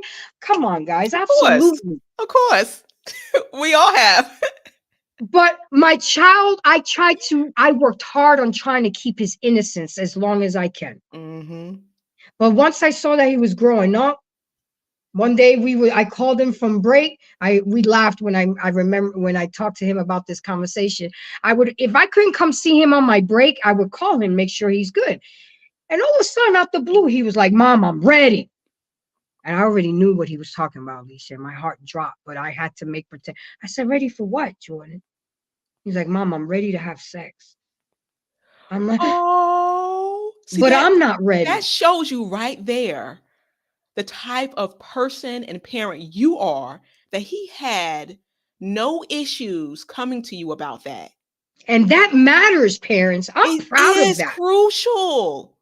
And I said, but I'm not ready. He was like, well, Mom, you better get ready because COVID set me back a year and all my friends are doing it and I haven't done it yet. And I said, so I remember we were all kids.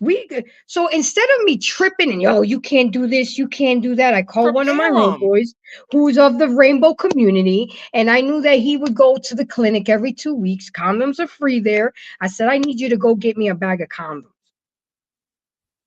And he got them. And I bought a cucumber and I put it on the bed. And I said, Jordan, this is as far as I can go with you. Okay. If you got to YouTube it, if you got to call your father, but you got to practice how to put one of these on. Yep. Because you don't want to put one on too tight, it busts. I'm a grandma. You don't want to put on one too big, it slide off. I'm a grandma. You don't want to fumble with that when that moment comes and it gets ruined. Was I condoning for him to have?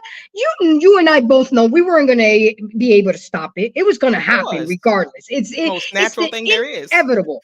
But what I did as a parent was to prepare him. Was to prepare him for that moment.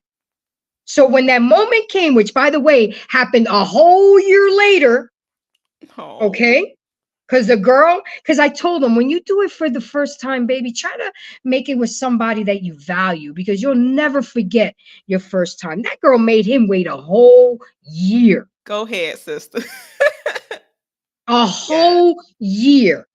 But it's something that was You know, now he's off the chain with it. He's 18 years old, but I see him buying his protection. I see him. I said, and we had a very, very heart to heart talk last night. It was Mother's Day. I don't know how long you've been listening to the show, but he was telling me, Mom, you were 18 years. You've been my mom, and now I'm gonna move away from you. You're not a phone call away from me. You're gonna be a whole state away. I said, that don't matter. That's why they make airplanes. I'll be there. I don't care about my job. I don't care about nothing. You know, you're the only person that I will lose my life and my freedom over without hesitation. But please don't put me in that predicament. Try to do everything you can. He carries around a bailsman card in his wallet just in case mom gets in trouble. I get hemmed up. When my mommy gets in trouble, I need you to call this person and they'll know what to do. Then you call your titis, you call your dad, and they'll know what to do because he already knows. He already knows. And I just know that I learned from my parents what not to do. And of course I learned, but a lot of us, like that video, that was heartbreaking. She's not going to let her sons play football because the Wow. daddy is the coach. And there's there's so many of us, I say us women, moms out there who would beg for something like that. You know, with fathers with fathers who aren't interested in being fathers. I'm sorry. It's okay. It's okay, sister. That's what we hear. So who pray for something like that because it's not about the mom, the dad. We're all adults. It's about the kids. You know, it's about them setting them up for their future relationships, the health in their relationships and their trust and the boundaries and everything. And their hope. Just their hope. And I Yep. hope she changed her mind. I hope she did. Because I I hope understand so when you're too. upset, when you've been scarred by another person. But I hope she did for the sake of those kids. Because To be it's not that just bitter. that. When those kids find out, you know, it's on the internet, so eventually they will. There's gonna be hostility for the rest of their days against her. Yep. She's I setting herself remember up. on my son's 16th birthday, I wasn't together with his father, but I called him up. I said, "Hey, I'm having dinner at the Cheesecake Factory. Some of his homeboys coming, all his titis are coming. I need you to be there. He needs to see you there." You know what he said? What time? What time? And we were there. Even though we're not together, you got to be able to coexist. You got to be able to co-parent. You got to be able, you know, I know he has his girlfriend now. I have my relationship, but we still cool like that. Do we have our ups and downs and we still get into it? Absolutely. But at the end of the day, it's always been about Jordan. It's always been about him. He is so happy to go spend the summer with his dad because he knows he's about to go to college. And Antoine, I know he's going to go to college, but he's going to the same college his girlfriend's going to. So, you know, Oh, they're aw. set, they're setting that up. Look, I didn't get involved in that. I was It's told, cute. Mom, I'm going to Santa Fe Community College for 2 years, and then I'm going to transfer to Gate. You know, I'm going to be a Gator, and that's the school I've always wanted him to go to. But because he COVID and he fucked around his 10th grade year, he didn't make the grades, and that's okay. But he's going to go to a community college for 2 years. His girlfriend wants to be a veterinarian. She's a good girl, and I pray that they Awesome. make it. But I told him, don't be so caught up in this relationship. What you need to be caught up is in them grades. She has a plan. She's going to be a veterinarian. Her parents got her in check. Make sure you stay in check. Well, with Mhm. that being said, how you doing, Take Heed? How you doing, my queen? Hello. Hello, ladies. How y'all doing? I hear your We story. good, we good. We're I know, good. I know you're coming in at the tail end. I know I took this topic came about from the video that Black Man Unfiltered started about where are we as parents. And then me being a coach for 19 years, I went through a lot of this with parents not showing up for games and kids crying. What's your take on it? What say you? JK, did you see that last video first before you talk? Oh, I did with The the mother baby keeping. mother, right? She was Oh in my the God. commercial playing. Yeah, I saw Yeah. that. Really. So, excuse me, y'all. I got a little cold. Um, she's hurt. The mother's hurt. She thinks she's right. She thinks she's right. And I'm gonna share something with you. There are a lot of women in our community that does that. That's nothing new. More than likely, she saw that happen when she was growing up. Her mama did it Yeah. because my mama did it. My mama was a side chick, and my mama did it to my daddy. I remember a birthday party my mama had for me, and my father was not invited. Like, how you throw a birthday party and not invite the father? And so my father came anyway, and he was Good. like, I want to spend a little time with my daughter after the party is finished. And my mother did a grandstand, honey. She did a grandstand, and I begged her. I said, Mama, let me go with my daddy. My daddy was clean. He had a fur, y'all remember the Mac, the fur coat on and everything with the hat Mm-hmm. inside. He was clean. Brother was clean. My daddy was dark skinned, tall man. And I was like, Mama, come on, let me go with him just a little bit. He want to take me out. And I was about maybe 7. And I say she acted a fool, honey. And I could not go with him. And my day was ruined. It was my birthday. Just to spend time with him. Mind you, he was a weekend daddy because, he had his whole family. But mama, this is the thing that, and I know that this is past tense, and when I bring it up, but my message is really for the younger ones. Don't get in a relationship with a man who already has a family. Don't call yourself Yes, being a side chick. I concur. You know what I'm saying? And you're hurting these children when we pick men that are not right, when we pick women that are not right, you're hurting your offspring because now you and this person is at war with each other. And the baby has to go through turmoil just to even say hi, mama, or hi, daddy. It's nonsense. This is why I so wholeheartedly I agree that we need to be families first. I kid you not. Yeah. Because Now these you see how vividly yeah. you remember that memory at 7 years old? Can you imagine? As old as I am, as old as Exactly. I am, you remember those core memories that hurt like that. And it's sad. And now, listen, I don't dislike my mama. We don't see everything. I don't dislike my father. We don't see everything eye to eye. But I just wish I was not in the equation of the side chick baby. The side chick baby go through the most because the other children look at her or him like you destroyed my family. You know what I'm saying?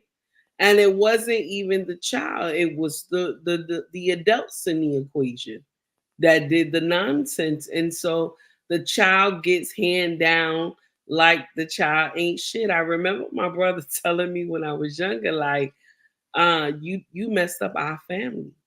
You know, Wow. you messed You up didn't ask to our be family. here. Right. I didn't, but I'm gonna share something with you. Was he right to say that? Yes. Yes. He Yep. was right to say that because he knows my father as a good, hardworking man, that he loved his family. See, they got the best of my daddy.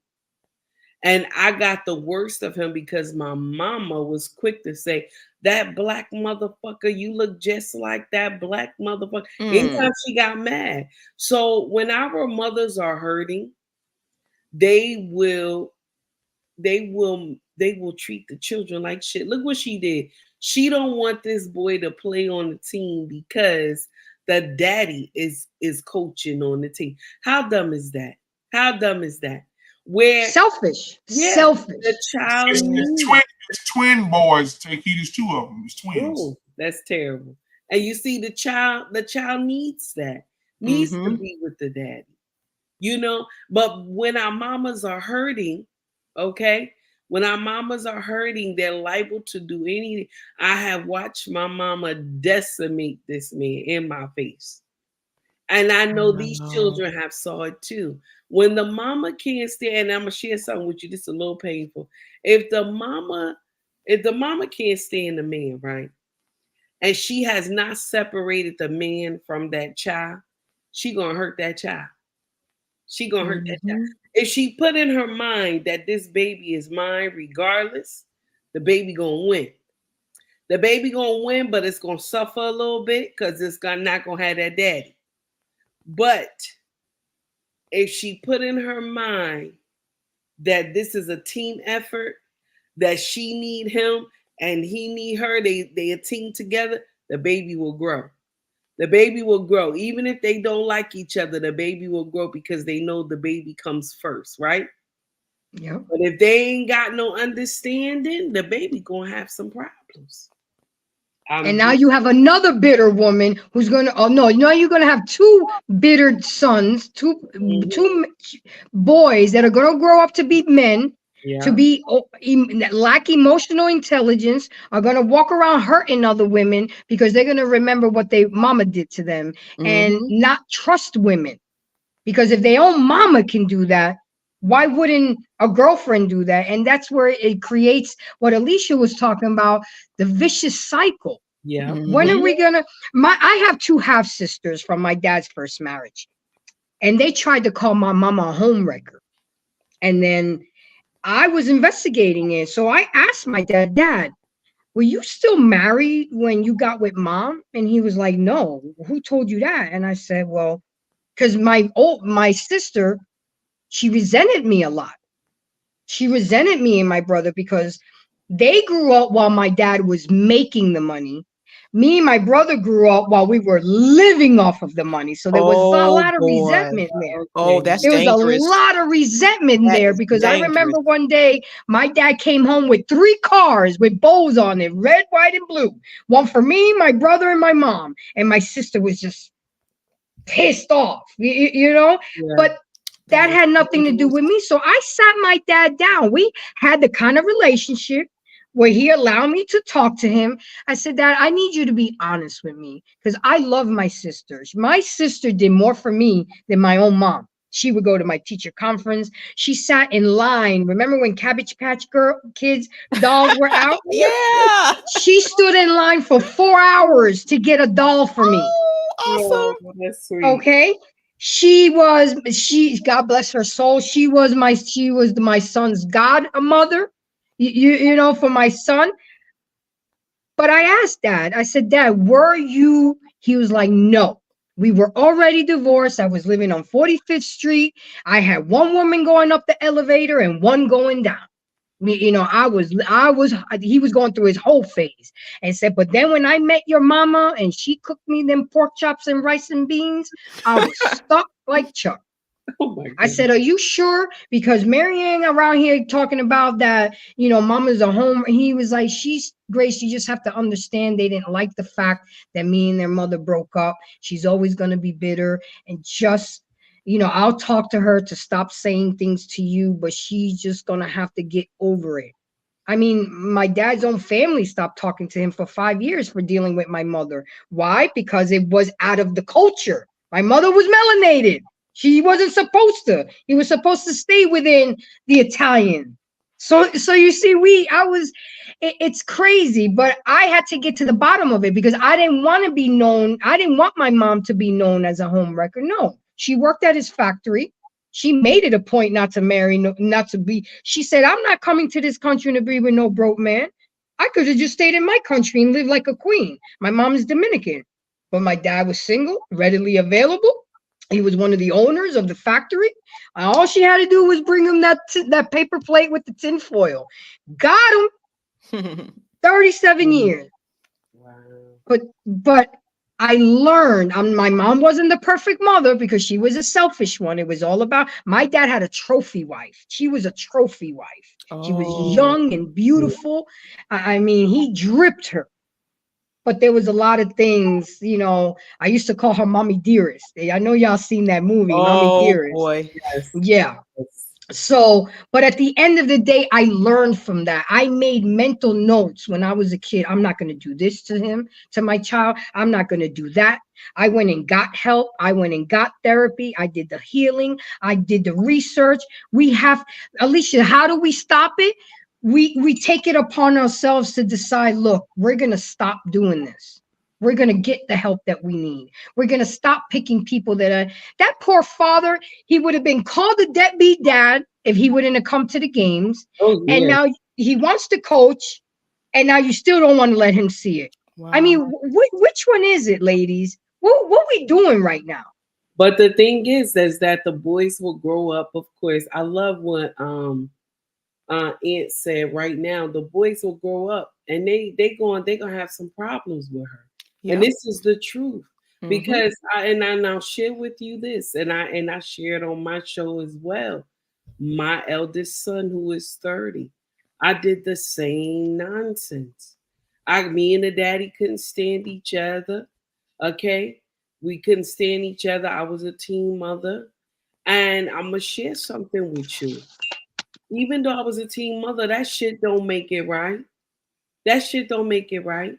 I was up there compensating, trying to buy this boy all types of everything.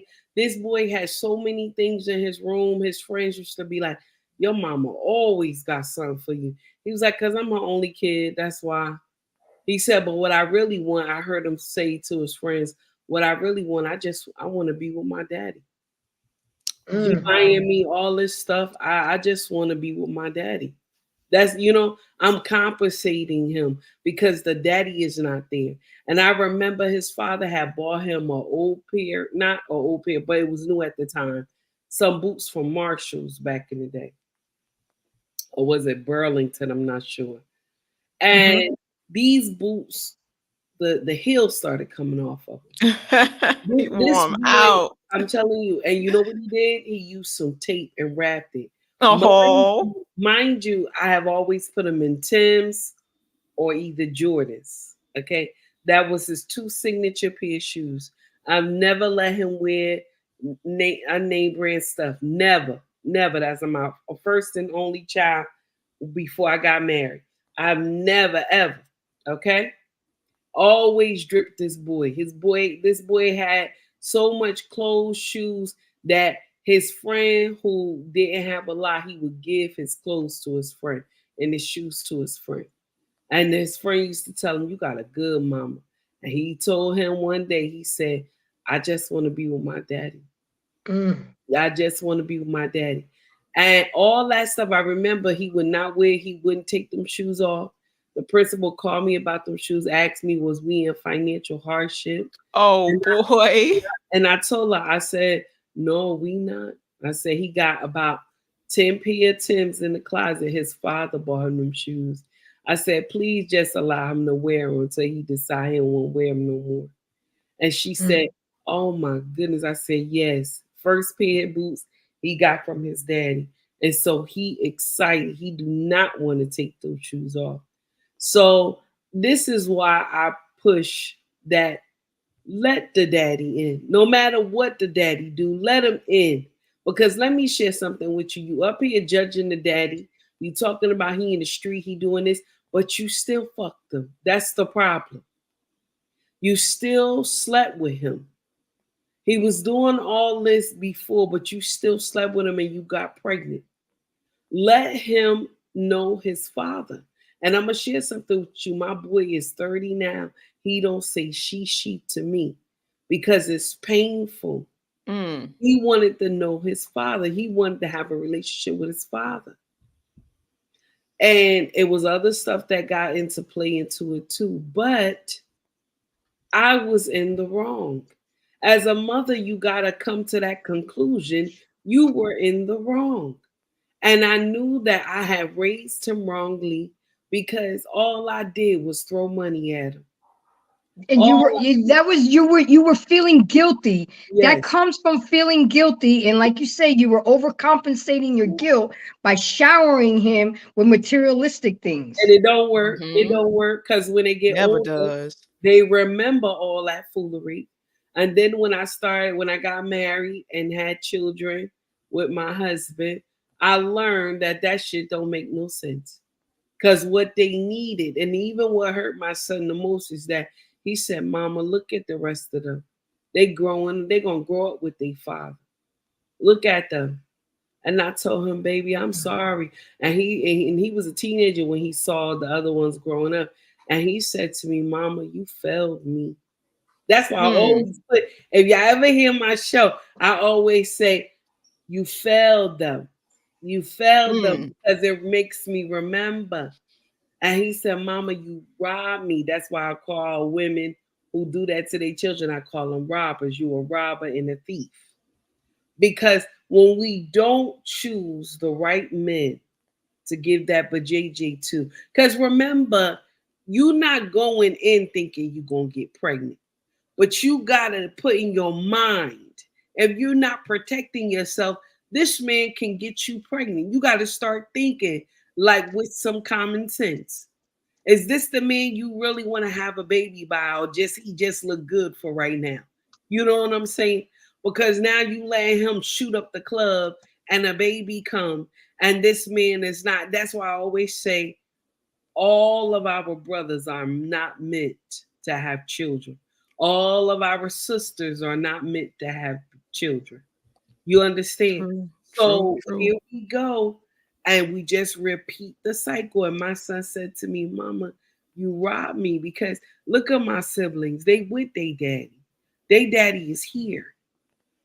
You know what I'm saying? Their daddy is loving on them. And I'm going to share something with you. None of our kids in this house wear name brand clothes, shoes, or anything. They don't care nothing about that stuff. They don't care nothing about that stuff. All they know is that they got their daddy. They daddy get on their nerves sometime when he get in their face, and they be like, Mama, daddy hard. I like, that's your business. That's your father. I don't know nothing about that. I walk off. Shit, he hard on me too. You know, he on you. He got a problem with me too. So you know what I'm saying? But it's sad. It's sad. And you know what the bad part is? When those boys get grown. This is how you know you failed your children. Ladies and gentlemen, listen to this. This is how you know you failed your children. When they get on, if you do get them on the phone and they hurry up and rush you off the phone, that's how you know you didn't handle them growing up. I've been there with my mother. I'm telling you, they don't want to hold no conversation with you. They'll say, okay, have a good one. I do it to my parents. I do it to my, as old as I am, I do it to my Mama, how's everything? Everything's good. Oh, da da da da. I'm like, Mama, you know what? I just wanted to know if everything was all right. That's, you know, I just, and I love you. And I just, and my father the same way. Hello. Hey, Daddy, love you. This and that. How's everything? Everything's good. I'm like, okay, just wanted to know. Talk to you later. I got to run. You know what I'm saying? I just want to know you okay. You know? I'm gonna take it up a level deeper. When I remember when I was 16 years old, and I told my mother, you better learn how to speak English and you better learn how to take your affairs, because daddy's not gonna be around forever. And I told her straight up, and maybe I was wrong, but I said, I am not going to be the daughter that you're going to need me in the latter part of your life, because you was never the mother that I needed you when I was growing up. Oh, wow. And I took heat. I stuck to that. I still know. I know, and I know maybe I was wrong, and I got what was her response? But I'm sorry. You when I was a child, you didn't protect me how you were supposed to do. You didn't do the things to protect me. You just shoved it underneath the rug, and I was supposed to just get over it. And no. And my mom passed. This was the first Mother's Day without my mother. And I know this sounds cold and heartless, and I'm being vulnerable with you guys right now. But when she passed away, it felt like a burden was lifted, because now I didn't have to walk around carrying that hurt and that pain, because she's gone now. What I did do in 2019, that I flew to DR and I sat down with her and I told her, I forgive you. But I didn't maintain a relationship with her, but I had to forgive her for me. Exactly. You know, but I had to forgive her for me. And I stuck to my word. I could not see myself being the type of daughter that she needed for me in her old age, because she wasn't the mother that I needed for her in my young age. And that's what's going to happen to a lot of women and a lot of parents out here. I mean, you work in the medical field. Take heed. You see a lot of people pass alone and nobody there. You know, your hand is the only hand that they hold when they die, you know, because you weren't there for them when you were a child. Another thing that I was mindful growing up, in the Dominican culture, there ain't no blended shit families and no stepchildren. They don't believe in that, the old school. You leave your wife, you breaking up with the kids too. So my mom did not accept my two sisters. And my dad will allow my mom to dictate her. And I told my dad one day, I was pissed because I wanted to hang out with my sister and my mom didn't allow it. I called my dad a pussy. I said, Dad, you a pussy. Boy. Oh, wow. He was like, why do you say that? I mean, he slapped the shit out of me, but I had to say it. I said, because you allow mom to dictate. Those are your two daughters, just as like I am. Why would you not? You're the man, you're the father. Those are your kids. So I made sure when I married my ex, he had a son from his first marriage. Whenever he walked in that house, he was part of all the holiday pictures. Christmas, he got gifts. Birthday, he got gifts. We used to go on vacation. I don't care if nobody had money to pay for him. He was coming with us. I always made sure and shout out to Urel. I love you, baby. You know, I've known you since you were 4 years old and you're 23 now. You know, he wasn't mine, but I raised him as he was mine. But same thing here, take heed. He was favored over my son. And when my son noticed that and came to me, he was like, Mom, why does I leave a pair of shoes in the front room and Dad goes off on me, but he can do whatever he wants. And I started observing. I didn't say something right away. I started observing. But when we were going to counseling, it came out, take heed, just like you said, the guilt of him and his mother breaking up. He was overcompensating by allowing him to do whatever he wanted when he came over on the weekends, by him not having to do chores, by him getting whatever he wanted. I said, no. You are not going to we love both the same. And if you love him more than our son, don't display it in front of the baby. That's not right. Because that messes with it. And I checked him on that. I checked him in therapy. I checked him in person. And I apologized to my son. And I said, you know what?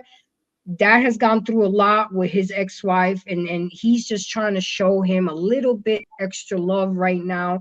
I mean, as a kid, he really didn't understand it. And that conversation came up last night, take heed. Because me and my son had an awesome heart-to-heart talk last night. And all of that came up. But I made it a point. Alicia, you asked, how do we stop it? We got to be intentional. We got to be mindful. Our parents teach us what not to do and what to do. You remember as children of what made you feel bad and what your parents did. And you know not to do it to your kids when you have kids. You know what worked. I mean, come on. Do you know how I only have met every day, Monday through Thursday, dinner at 6:30 every night as a family till I was 14. Once I was 14, my brother went off to college. And once I was 14, I was working, playing ball. We didn't have time for all that. But that's what I remember is having dinner, having fights, having good times, all of that. All of that. Those matter. Between 6:15 and 6:30, my job was to rub my dad's feet with Ben Gay when he got home from work. Ben Gay, awesome.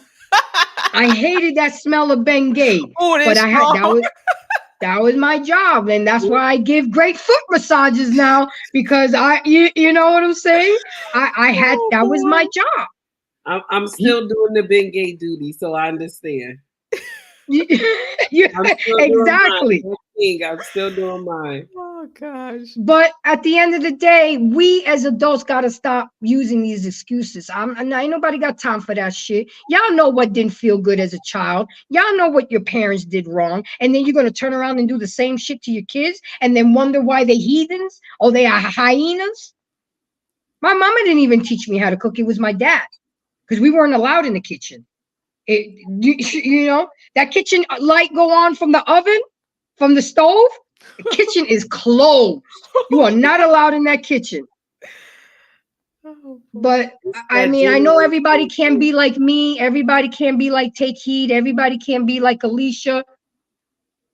The fact remains is that we got to learn to do better. And when we know better, we do better. I'm tired of hearing excuses. Yes, I told you guys my story with my mother, but you know what? I didn't do that to my child. I didn't do that to my stepson. I made sure that he felt he was part of the family. I made sure he took pictures. I made sure he came to vacations with us. I did not in any way neglect him or made him feel that he was lesser than my son. Sometimes I think I overcompensated because I sat him down one day and said, do you know how lucky you are? You have two sets of parents. You have your mom and brother James, which is her husband, and then you have your dad, and you have me that love. All four of us used to go to his basketball games. And when me and her finally was able to unite, she texted me. I was shocked. You know how funny? I thought of her yesterday, and I said, should I text her for Happy Mother's Day? And for some reason, I didn't. How about 2 hours later, the text comes through, and she texts me, Happy Mother's Day. My ex-husband's ex-wife still texts me Happy Mother's Day because we learned to get along and it was rough the first 5 years. I ain't gonna lie to you. Cops were called. I was threatened that I kidnapped the child. I mean, it was rough. But we finally found a way. Yeah, I believe in sit downs. I rented one of those conference rooms in Dunkin' Donuts because we had to have the meeting in a controlled environment. If we had it at somebody's house, you know, it would have gone cuckoo for Cocoa Puffs. But if you have it where somebody's watching and you have to control it, and we had to sit down and we talked and said, we are four parents who are raising one child. We got to get over this and pass this shit. I'm tired of the tension. I'm tired of the awkwardness and all the drama. And it got to the point where all four of us would go watch him play ball. You know, all four of us we were cordial and I mean, we wouldn't go out to dinner or anything, but we were amicable. It came to the point where we just pushed our ex to the side and me and her would make the plans. We took him out the shit and it's doable, but you gotta work it for it to work. But you know, we're so busy on who slept with who before and who's this and that's my baby daddy and that we don't think about the kids. And at the end of the day, I know I'm ranting. It's about the kids because it's these kids that are our future. It's these kids that we're going to end up taking care of us when we're older. I asked my son, baby, when I get older, are you going to put me in a nursing home? He was like, hell no. I said, well, what if your wife don't want me there? I said, well, she's going to have to understand because you the first one in my life. And I said, but wait, you have to remember when you're married now, she's your number one. I'm going to make sure I do everything possible in myself not to put myself in that position where I have to come live with you. I said, he said, but mom, at the end of the day, she's going to have to accept it because I'm not putting you in no nursing home. And he was like, well, mom, you probably be running that nursing home, playing spades, smoking a J. You know, I said, I probably will. If it's a nice nursing home, I'll be chilling. But the fact remains is that our kids are going to treat us and love us how we treat them and love them when they're young. It's true. It is so true. I said the same thing. But I'll tell you something, Grace. I do not want my kids to move me in their house. I ain't going to lie to you. Oh, Take Heed. I was thinking the same thing. That's what my mom said. No, I don't want them to. Listen, I told my children, you know, my husband doesn't believe in it. He doesn't like it. He said, leave him in his house. More than likely, we will retire back in Nigeria. But he said, leave me in my house. I do not want to go to a nursing home. And I told my kids, if you have to put me in a nursing home, put me in a good one. Put me in a good one. I don't want to come live with y'all because you are starting your life with your husband or your wife. You know what I'm saying? I don't want to, when my son get married, I don't want to come stay with him. When my girls get married, I don't want to come stay with them.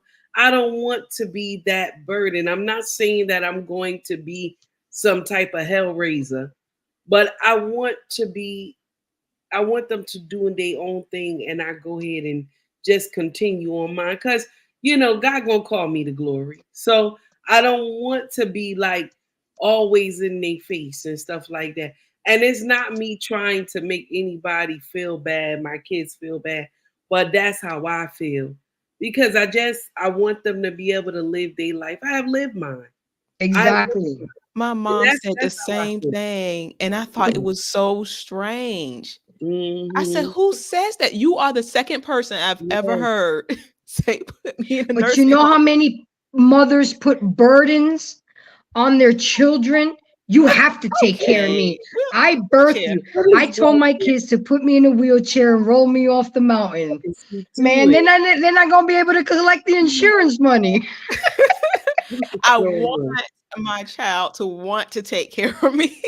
But the thing is, take heed. The difference is you have a husband to fall back on. When your kids leave the nest, see, that's what these single baby mamas don't understand. You want to have kids by yourself, but at the end of the day, when these kids grow up and don't pay you no mind, you're going to be by yourself or you're going to become a burden to you. You can't force yourself to your children. No, you can't, but it happens. And I'm gonna share something with you. Yeah. If my husband get called to glory, God forbid, but if he does, I'm gonna tell you right now, I love my children. Let them get grown and everything like that.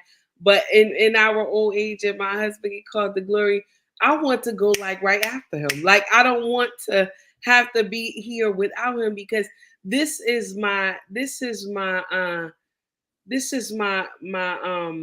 I like to He's aggravate the my lighter to your cigarette.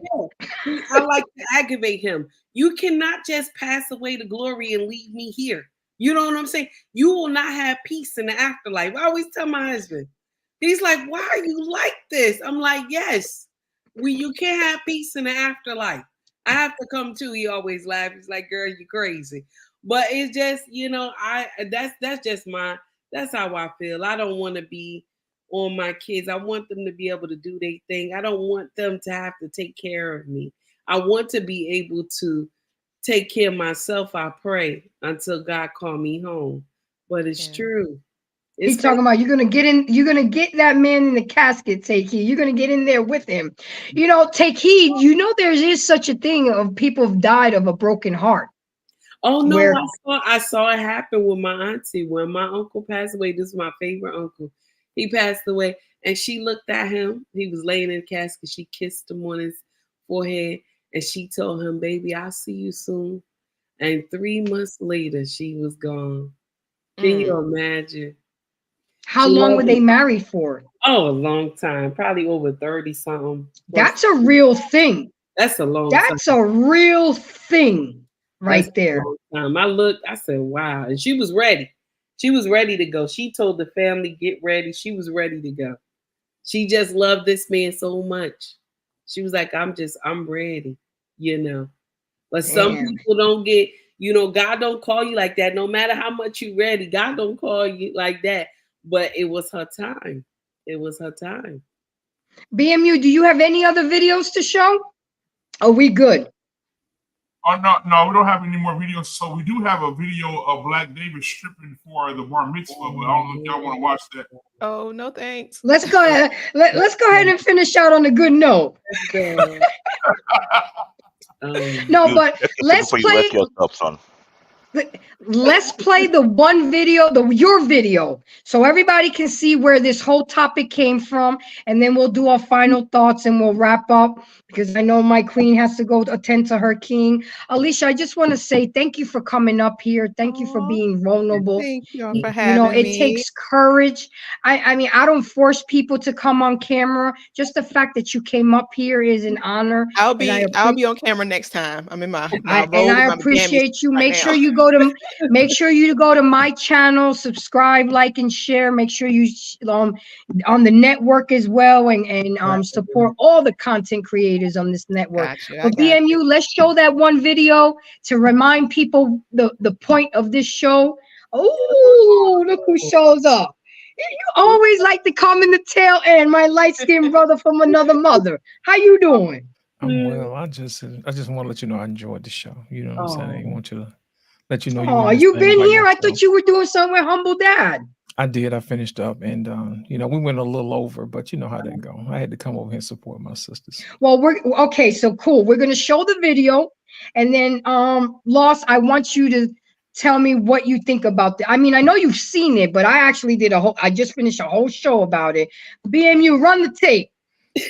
Is that I come to an AAU game supporting my daughter. All these black kids on these teams. We're supporting the girls, all these black boys on the other teams.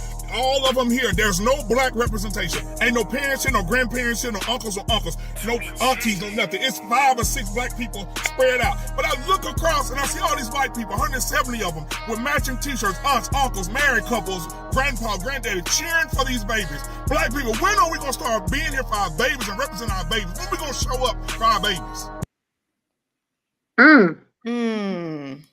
He said, when we gonna show up for our babies? I felt that. And as a coach, I felt it even more because I had to go through this. I had to sit there and wait for an hour with a child because their mama was late picking them up because she was too busy having drinks. I'm not gonna leave a child by themselves at dark. I'm hungry. I would tell the mother, meet us at Chick-fil-A. I'm making sure your child eats. What do you have to say, Lost? Tell me. What say you? You know, when I played football, my dad was at every game. My mom was at every game. My uncles and aunties was at every game. Do you remember that? Yes. What is that like for you? That's amazing because I used to hear my dad in the stands. That's my boy. You know what I'm saying? I want to make my dad proud of like, Dad, watch this. I'm gonna pancake this dude right here, and then drizzle the syrup on him. You know what I'm saying? So I used to love that, man, because it gives you that extra boost that you need. That the old man gave you some juice. You know what I'm saying? Gave you that extra little something in you that made you want to try a little harder. I think Black Man Unfiltered is correct. You know, the family need to be there to support. Man, my whole entire family was there. And it's something that they come to see you play, and you play a little bit better when you got to support your family out there. So I totally agree. Absolutely. And then I was overboard with it, Lost. You know, I used to, when Jordan would get in the game, when he was at the free throw line, I'd be like, it's Jordan done. And everybody, he would be like, he'd make pretend that he didn't like it. But he admitted to me last night, Mom, I loved it. And you stood out from everybody. Everybody knew who you were. Everybody knew you was my mama. And the fact that other parents would do that when you weren't at the game or you were late just made it known that you were valued. And those words coming from my son yesterday, that was the best gift that I could have.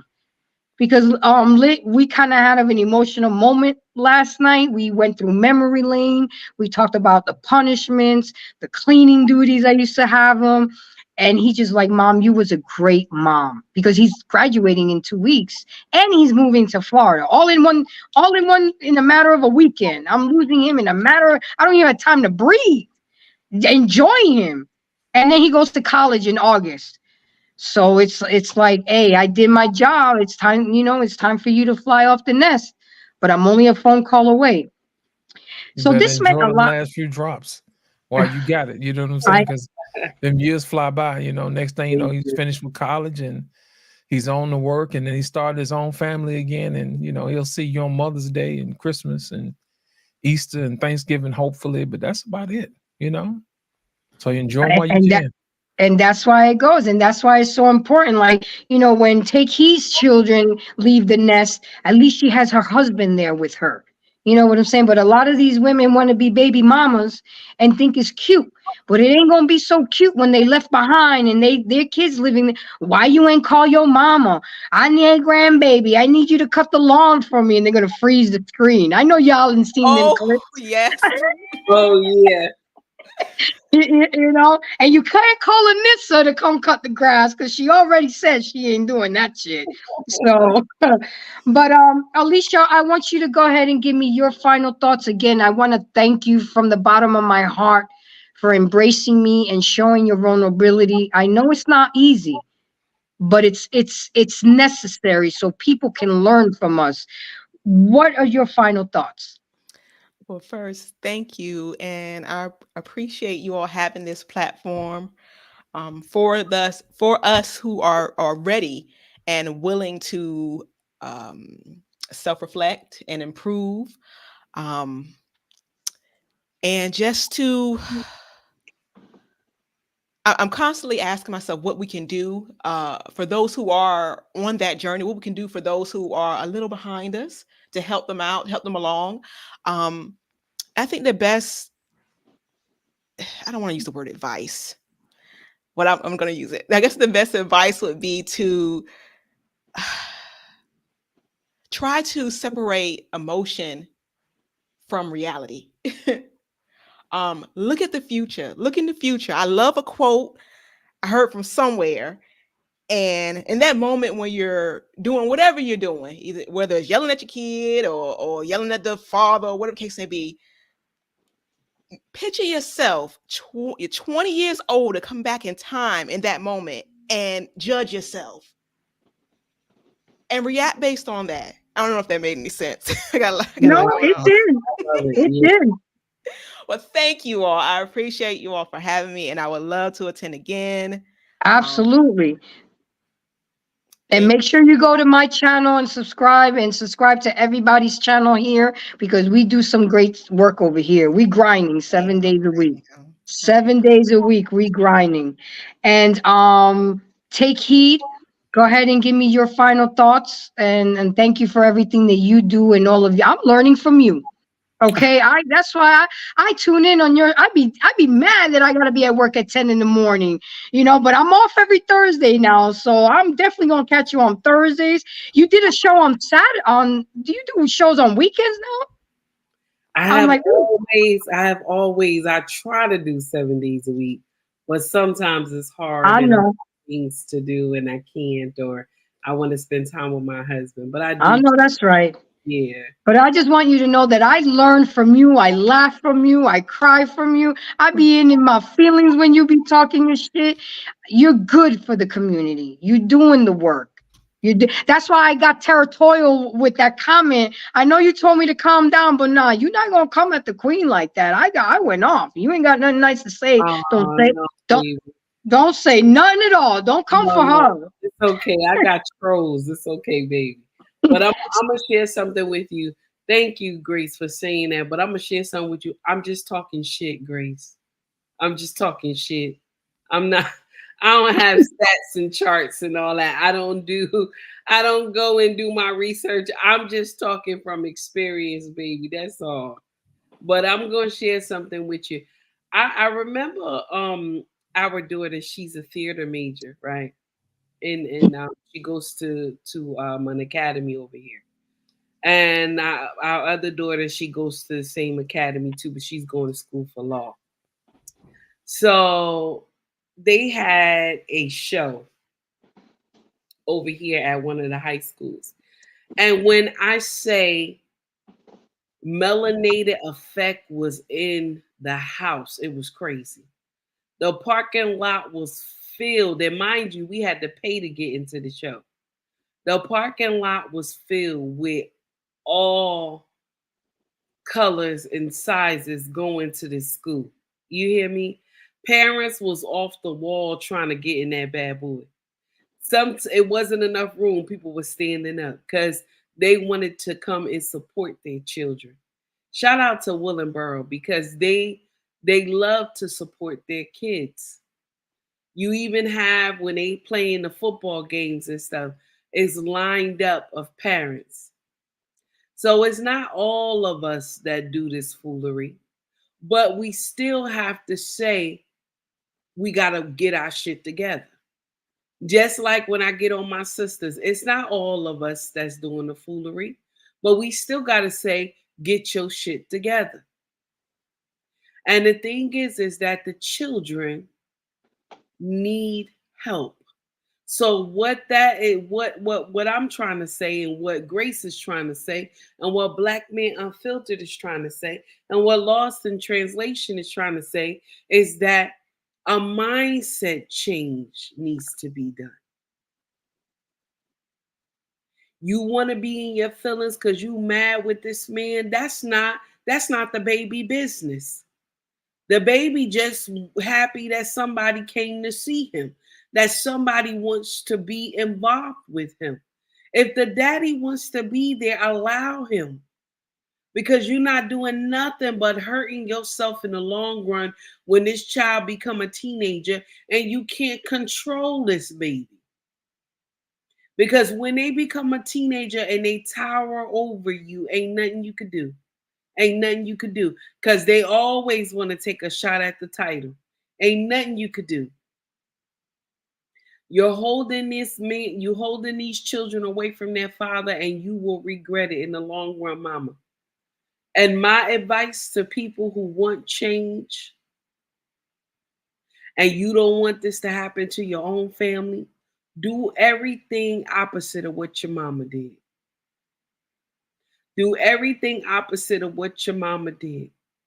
And also another thing, let go. Let go. It's okay to forgive. She made a mistake. He made a mistake. It's okay. Let go. Because I'm going to share something with you. You have a dynasty to take care of. You have a bloodline to take care of. Just everything that your parents did that you didn't see right, you make sure you do right by your own. Stop using that excuse. Well, my daddy wasn't there, so I don't need to be there for mine. Nope, that's a lie. It's generational curses that need to be broken here. My mama didn't do the right thing, so I don't need to be taking care of mine. Nope, there's generational curses that need to be broken here. Do right by yours. I always say this, and I have said this from the beginning of me doing YouTube and social media.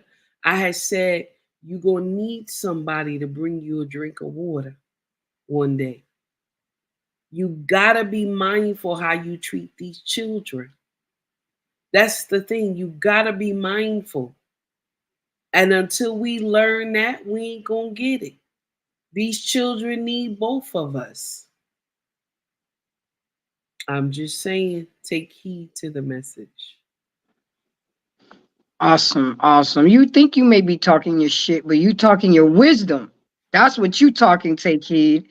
All right, my light-skinned brother from another mother. As a man and as a child that experienced that good experience, because I get it. I get it. You see all your family up there, you ready to tackle something real hard and be like, "Arr, I did it, Dad." What say you?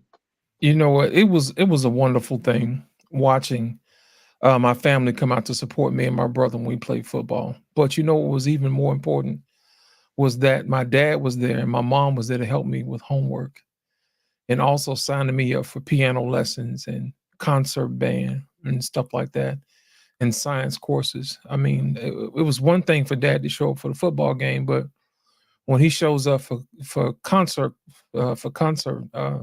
band concert, you know what I'm saying, and choir and stuff like that, that's another thing. It lets me know he's fully invested. You know, parents fully invested.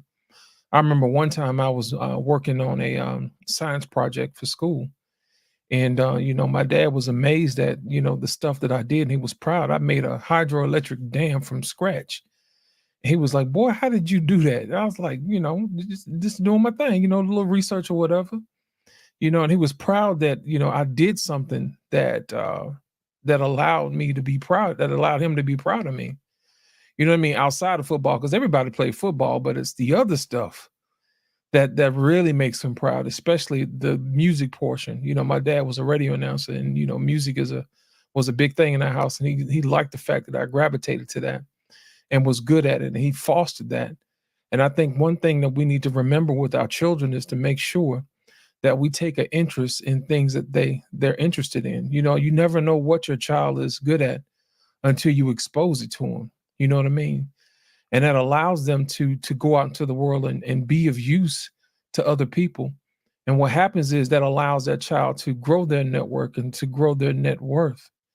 So when you're older, that child will be able to take care of you because of the connections that your child made, because of the environment that you fostered. So it is very important that you allow the ground that you have to be fertile, to allow your children to grow. So it's very important that you're there for them. And I think that's one of the things that we lose out on. You know, I look back at my family tree and I look at the wives that my grandfather and my father married, and I hold that as a standard in mind. That's probably the reason why, you know, I'm not married yet, because I hold it in such high regards that, you know, I'm not going to just graft any old thing to my family tree. You know what I'm saying? I don't want to be the one to mess that up. You know what I'm saying? I want my grandkids to look at me and look and say, hey, you know, granddad, you picked a good wife. You know what I'm saying? And hopefully if I have kids, I'll be able to train them up so they can say that, you know, hey, you raised a good son or good daughter. And I wanted to make sure that legacy does continue on. But for us to do that, we have to make sure that we cultivate our families in such a way that we take our children, we aim them like arrows, you know what I mean, into the distance and let them fly as far as they can. So yes, we should make sure that we take care of our children. So that way, even though we get older, we will want them to take care of us, but that's still not their responsibility. That's our responsibility. But you know, the Bible says something about honor thy mother and father, that your days may be long. And I think there's something to that. So Grace, I want to thank you for having me tonight. Take heed to the message as always. It is a pleasure. And for those who are in the chat, thank you guys for coming out, supporting Grace and the Black Man Unfiltered Network. As always, once again, it's been a pleasingly plump pleasure to hang out with you guys. And thank you guys for allowing me to come up this evening. Absolutely. Thank you so much. So with that being said, guys, this was a good show. This was very therapeutic for a lot of us, so we can learn and be better. And can somebody put the link to my channel? Alicia asked me in the back group to put it. Can somebody put it in there for me? And make sure you guys subscribe, like, and share. Feel free to donate to the channel. But tonight's show was important because we out here spreading seed. We out here having babies, but we're not taking into consideration that these are little people that grow up to be adults, that grow up to be traumatized, feel burdened, and just not experience a good childhood. And look, I know we're not all perfect. I know we're not all going to be perfect parents, but I mindfully and intentionally took heed to the things that I didn't want to do when I had children, and took the good things that my parents instilled in me and gave it to Jordan. And I may say so myself, I think I did a pretty good job. And we have to love our children. We have to be there for our children. I mean, I had my kid in Boy Scouts, clarinet, t-ball, basketball. I mean, I had him experienced and exposed to him to a lot of things. He went on an airplane early in age and let him travel by himself. See, the thing is, we gotta be able to let our children be exposed. We gotta be able to teach them. We gotta be able to trust them. We gotta be able to allow them to grow. Allow them to come talk to you about things. Go to their games. Support. You know, we'll stand in line for hours for Black Friday in the club and to buy some Jordans, but we won't go to the PTA meetings. We won't go to the to see the teacher or the counselor. We won't go to things that really matter, because those things matter, guys. Children, you have to create memories with your children. That's what matters. All that materialistic shit fades away. It does. Yes, I appreciate that my dad gave me everything my heart desired, but I also wish that I had spent more time with him. I also wish that he would have been in the stands watching my games. I also wish that we would we would have done more. But don't get me wrong, we did a lot. I just wish it was more, but because he was so busy providing for us and making sure that everybody was comfortable. His 2 daughters from his first marriage, his 2 kids from his second marriage. Now that he took care of my mom's mother, I mean, he just did so much for everybody. But we got to be there for our children. Embrace your children. If you don't know what to do, get help. Ask for help. Call a friend. Talk to the pastor. Talk to a mother that has kids. I look at some mothers that have 2, 3, 4 kids and they're by themselves. I don't know how they're doing. And God bless y'all, the good ones. Not the ones that leave their toddlers at home to go take a 10-day cruise. Not the ones that leave the ones in the car while they're out there having drinks at the bar. But I'm talking about the grinders. Those mothers need to teach the younger ones. So with that being said, I just want to thank the Black Man Unfiltered Network for allowing me to embrace his audience and his subscribers. I also want to thank my subscribers. Make sure you go to my channel and please support the network and support all the great content creators that are on here, because we are grinding 7 days a week for y'all. We mean what we saying. We say what we mean. We out here trying to make a difference. We ain't about all this goddamn beefing. We ain't about this petty shit that's going on with celebrities, because ain't nobody got time for that. We are for the regular folks, the common folks, because that's where it starts, the community. I'm not going to bother dealing with rich people problems. I want to deal with us, the little people, the ones that need the help. So continue, my embracers, to send me those emails, those texts, anything, because I get a lot of topic ideas from my own people, from my own other content creators. So again, don't forget to like, subscribe, and share. Guys, thank you for supporting me since day one. I really appreciate it. I'll see you guys tomorrow night, flipping tables with host Black Man Unfiltered, co-host Lost in Translation. Come check us out. Take Heat is there. I'm there. Our Pain and all the other ones. Uncle Rick, he be bringing the heat. So come support us. I just want to say thank you again and have a good night. Peace.